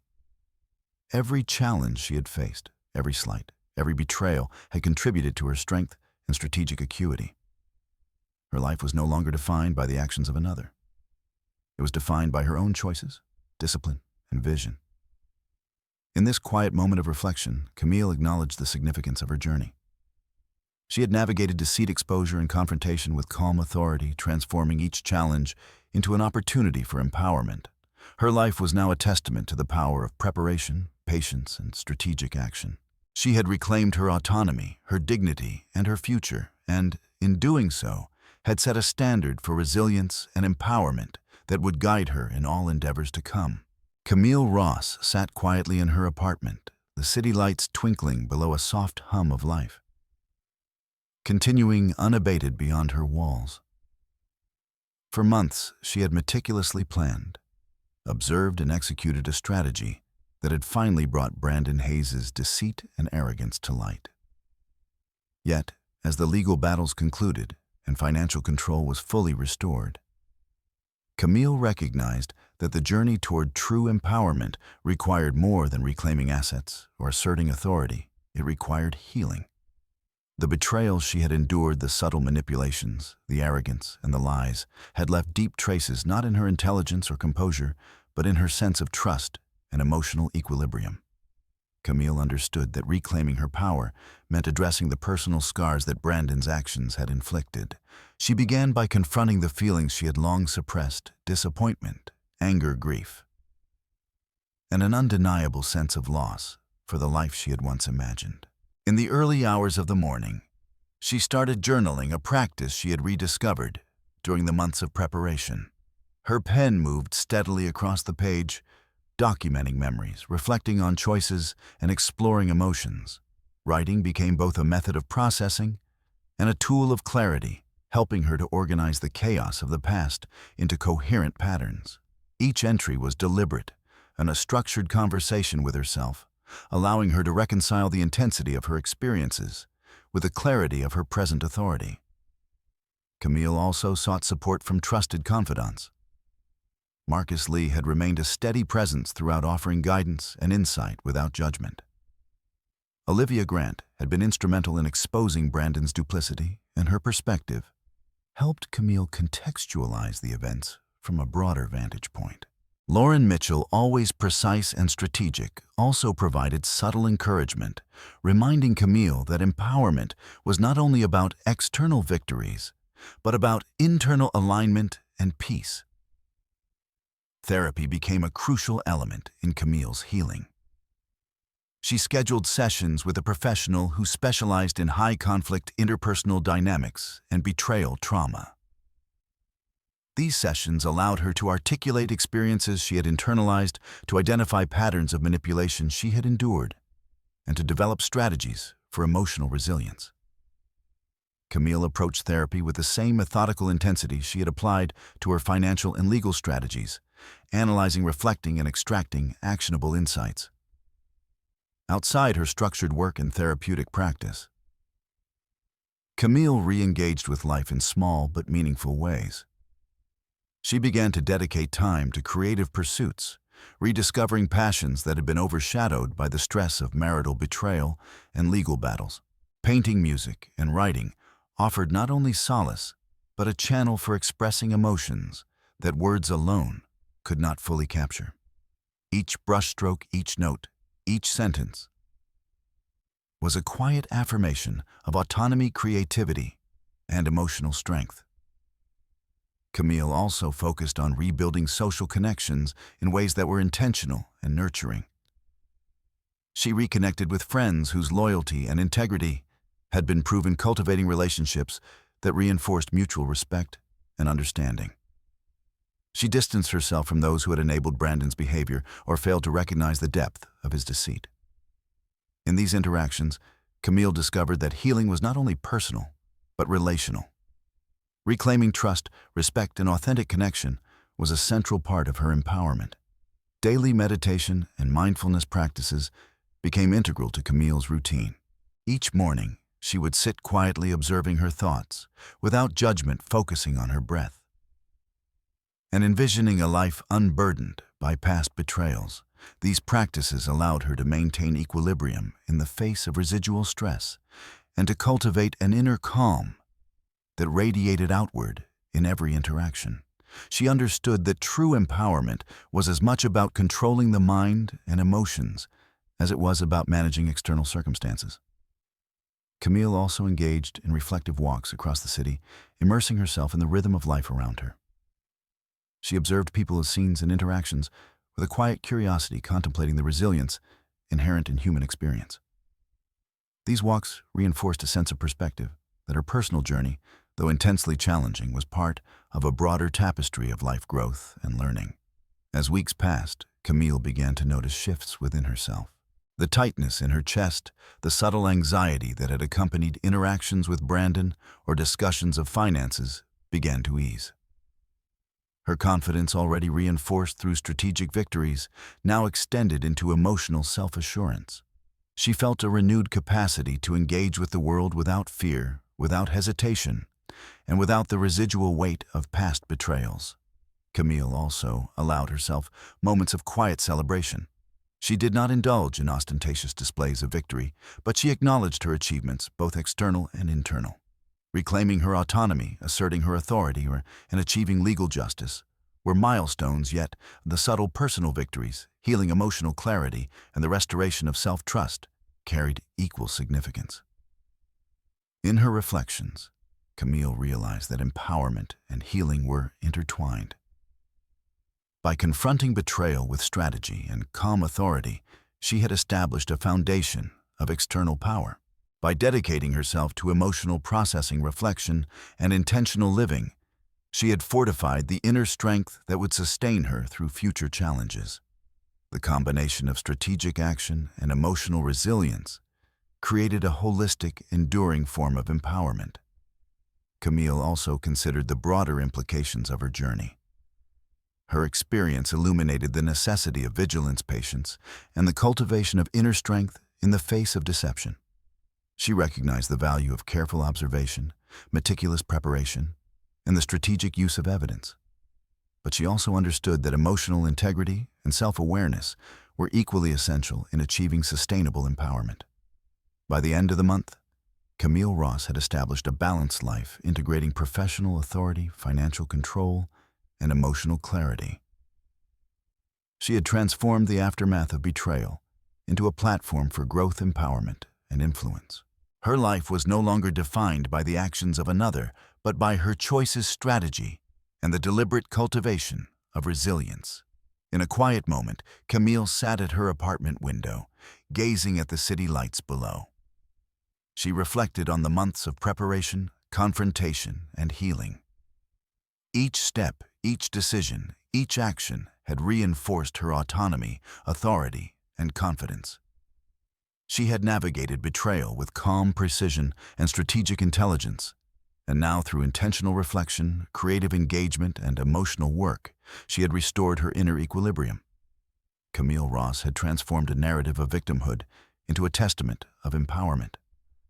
She had faced deception with patience and strategy, exposed dishonesty with precision, and reclaimed her life with unwavering authority.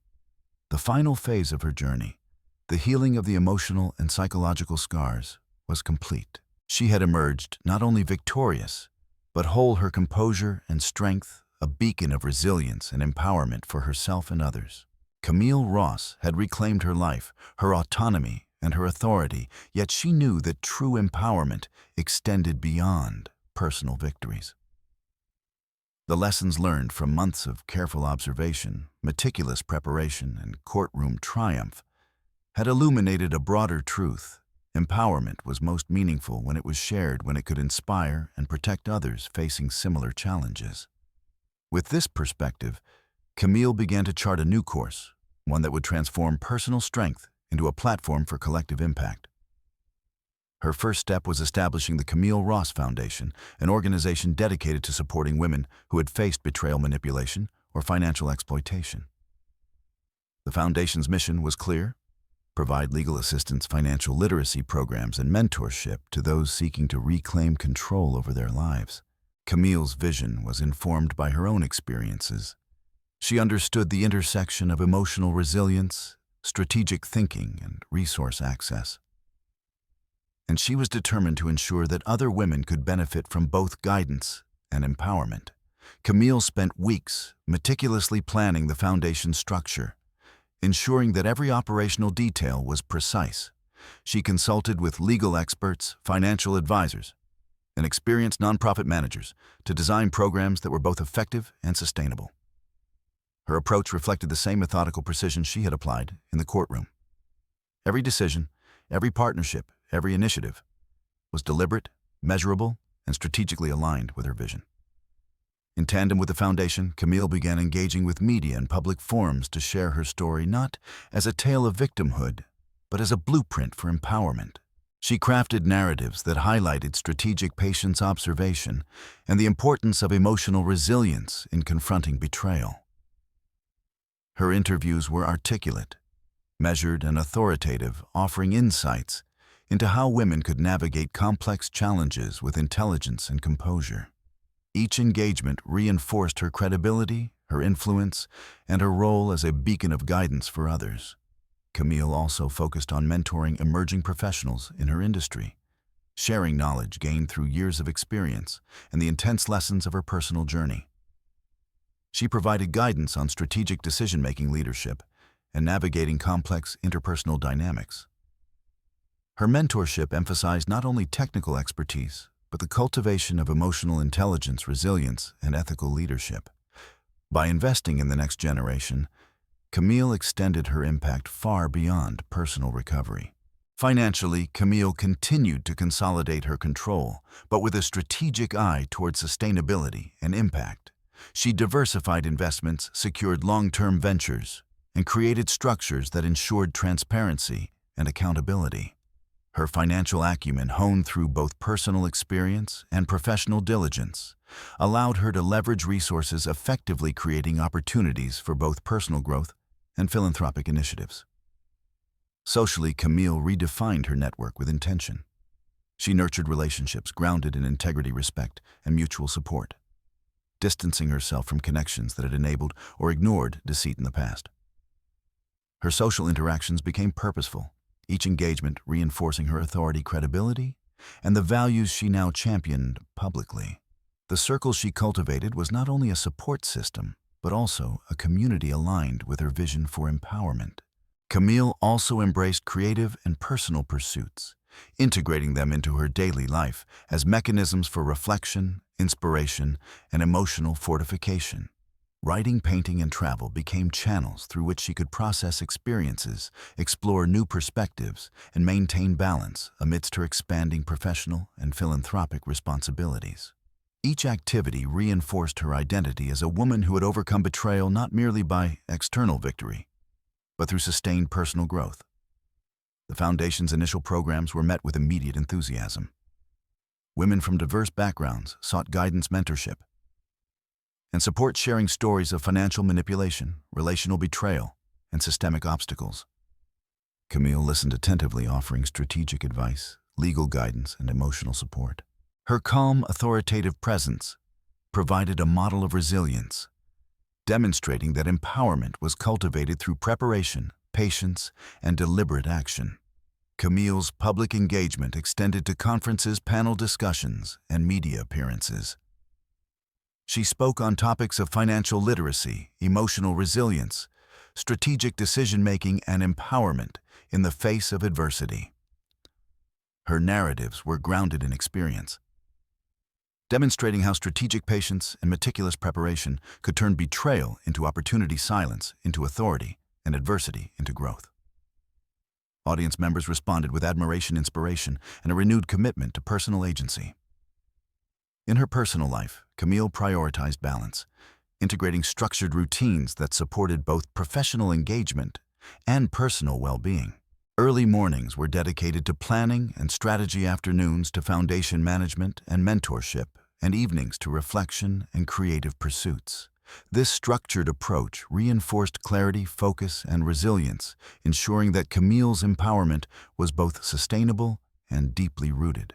Financially, she implemented systems to safeguard her assets and ensure ethical, transparent management. Every transaction, investment, and philanthropic contribution was documented and strategically aligned with long-term objectives.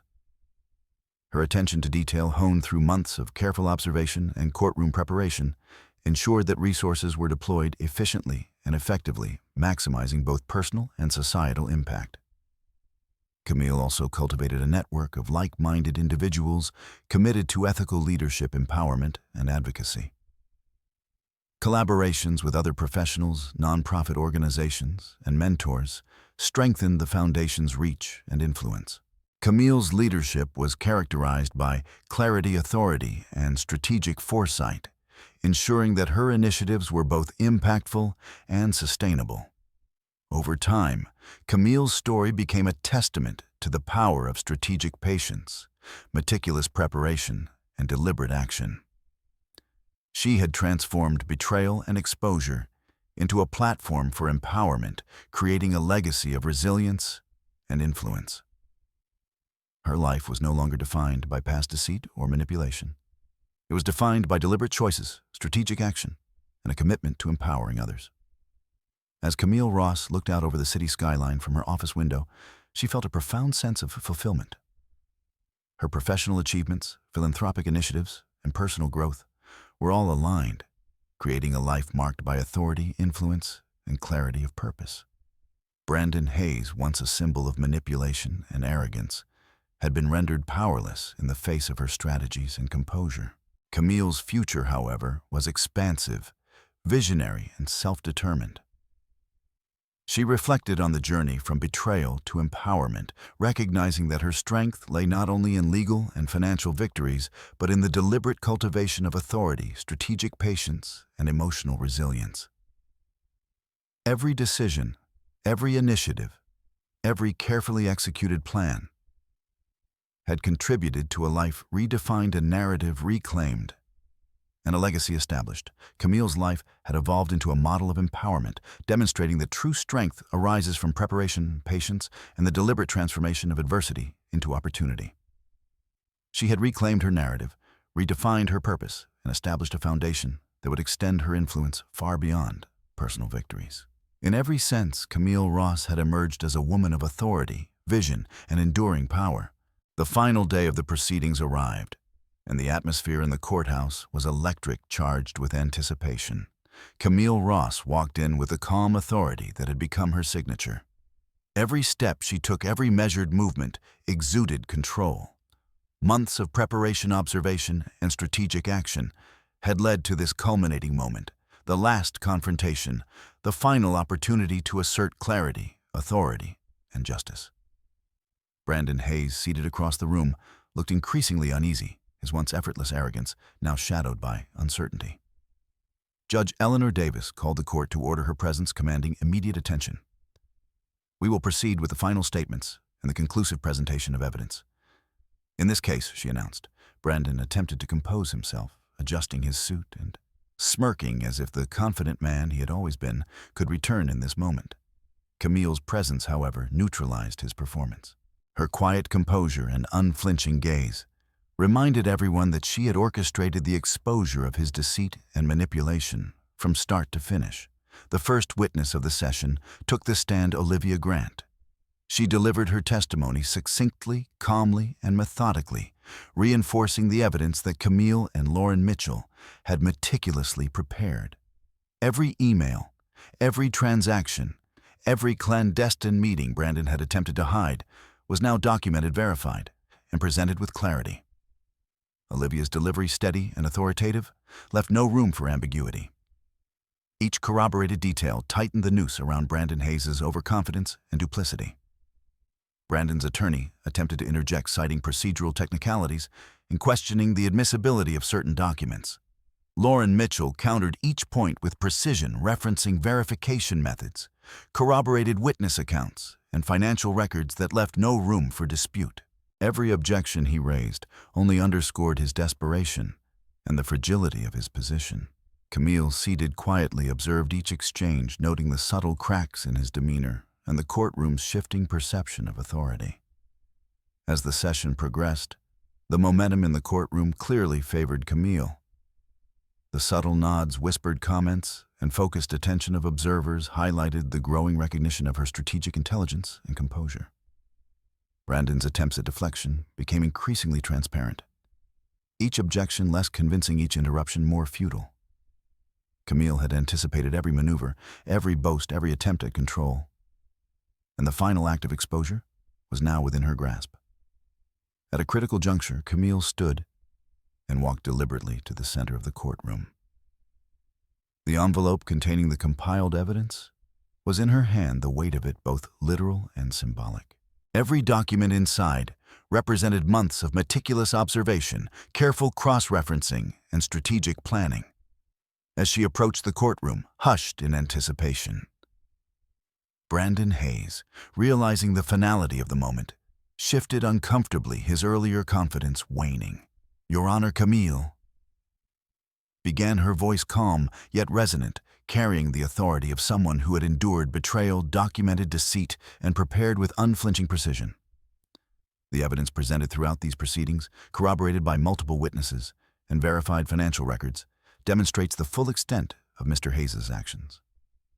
From the concealment of assets to misrepresentation and personal betrayals, every detail has been meticulously documented and presented for consideration. She carefully laid the documents on the table, organized for clarity and impact. Each spreadsheet, email, and annotated ledger was aligned to reveal a comprehensive narrative of Brandon's misconduct. Camille did not need to embellish, shout, or dramatize. The precision, clarity, and authority of her presentation spoke louder than any emotion could. Her calm demeanor, combined with the evidence, created an almost palpable sense of inevitability in the room. Brandon shifted in his seat, attempting to assert control, but the courtroom had already shifted. The witnesses, the documented evidence, and Camille's composed authority created a momentum that could not be disrupted. Judge Eleanor Davis examined the documents carefully, nodding subtly at their thoroughness and coherence. Every point Camille had raised was reinforced by verification and corroboration, leaving no room for misinterpretation or doubt. The reactions of those present were telling. Camille's allies, Marcus Lee and Olivia Grant, exchanged subtle glances of pride and quiet satisfaction. They had witnessed the strategic unfolding of months of careful planning, and now the culmination was manifest in the courtroom's recognition of Camille's authority and composure. Brandon's supporters, on the other hand, shifted uneasily, their confidence shaken by the clarity and comprehensiveness of the evidence presented. As the final statements were made, Camille concluded with a calm, measured affirmation of her narrative. This case is not merely about financial recovery or legal restitution. She said, her voice steady, deliberate, and authoritative. It is about accountability, integrity, and the recognition that strategic patience, meticulous preparation, and calm authority are forces of justice. The exposure of deceit and the assertion of truth are not acts of revenge, but the restoration of balance and dignity. The courtroom absorbed her words in a charged silence. Brandon Hayes, now visibly shaken, understood that his attempts at domination, manipulation, and deception had failed entirely. Camille Ross had not only reclaimed her assets and authority, but had also demonstrated a mastery of strategy, observation, and composure that rendered him powerless in comparison. Judge Davis, after reviewing all documents and testimonies, once more addressed the court decisively. The evidence is compelling, coherent, and fully corroborated. Mr. Hayes' claims of transparency, fairness, and integrity are demonstrably false. This court finds in favor of Ms. Ross on all counts, including full restitution of misappropriated assets, oversight of remaining joint investments, and recognition of the emotional and personal impacts of the conduct in question. Brandon sat silently, the weight of the ruling settling over him. His arrogance, once a shield, had become his exposure. Camille's calm, methodical approach, combined with her meticulous documentation and composed authority, had left him no escape.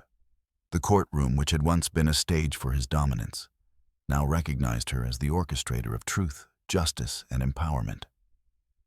Camille returned to her seat, her expression serene, her posture composed. She did not celebrate loudly, for the victory had been methodical and deliberate. Yet every glance, every acknowledgement from the court, and every reaction from Brandon Hayes reflected the magnitude of her achievement. She had transformed patience into power, observation into strategy and meticulous preparation into undeniable authority. As the courtroom cleared, Camille gathered her documents, the envelope now empty, but symbolically full of the victories achieved.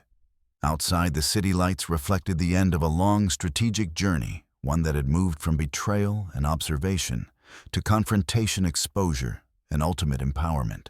Her life, now fully reclaimed, reflected a balance of authority, strategy, and resilience. Camille Ross had navigated deception with calm precision, transformed betrayal into strategy, and asserted her autonomy with unassailable authority. The final confrontation had not been about spectacle or emotion. It had been about clarity, preparation, and the quiet, inexorable assertion of truth. Brandon Hayes had been exposed, his power dismantled, and Camille's life had been irreversibly transformed by her resilient strategy and composure. In that moment, Camille allowed herself a deep exhale, a recognition of the journey completed and the empowerment fully realized. The courthouse, the courtroom, and even Brandon Hayes' presence were now echoes of a past she had mastered, leaving her free to step into a future defined by strategy, authority, and unwavering strength. The journey of Camille Ross is more than a story of betrayal and triumph. It is a testament to the quiet power of patience, strategy, and self-belief. Life often challenges us with situations that test our trust, resilience, and composure. Camille's experience reminds us that true empowerment is not loud or impulsive. It is cultivated in the silent, deliberate choices we make, the preparation we invest in, and the courage to face adversity without losing our integrity. She transformed every obstacle into an opportunity for growth, every setback into a stepping stone toward clarity and justice. Her story teaches a profound life lesson. Strength is not only measured by what we achieve externally, but by the inner fortitude to reclaim our narrative, restore our dignity, and emerge stronger after betrayal. In a world where deceit, arrogance, and unfairness often prevail, Camille's calm authority, resilience, and strategic brilliance show that justice and empowerment are possible when patience meets determination and reflection guides action. If Camille's journey resonates with you, think about the moments in your own life where patience, clarity, and inner strength could transform challenges into victories. Share your thoughts and experiences in the comments below. How have you turned adversity into empowerment? And if you want to follow more stories of courage, strategy, and triumph, don't forget to subscribe to the channel for inspiring tales that remind us of the power within us all.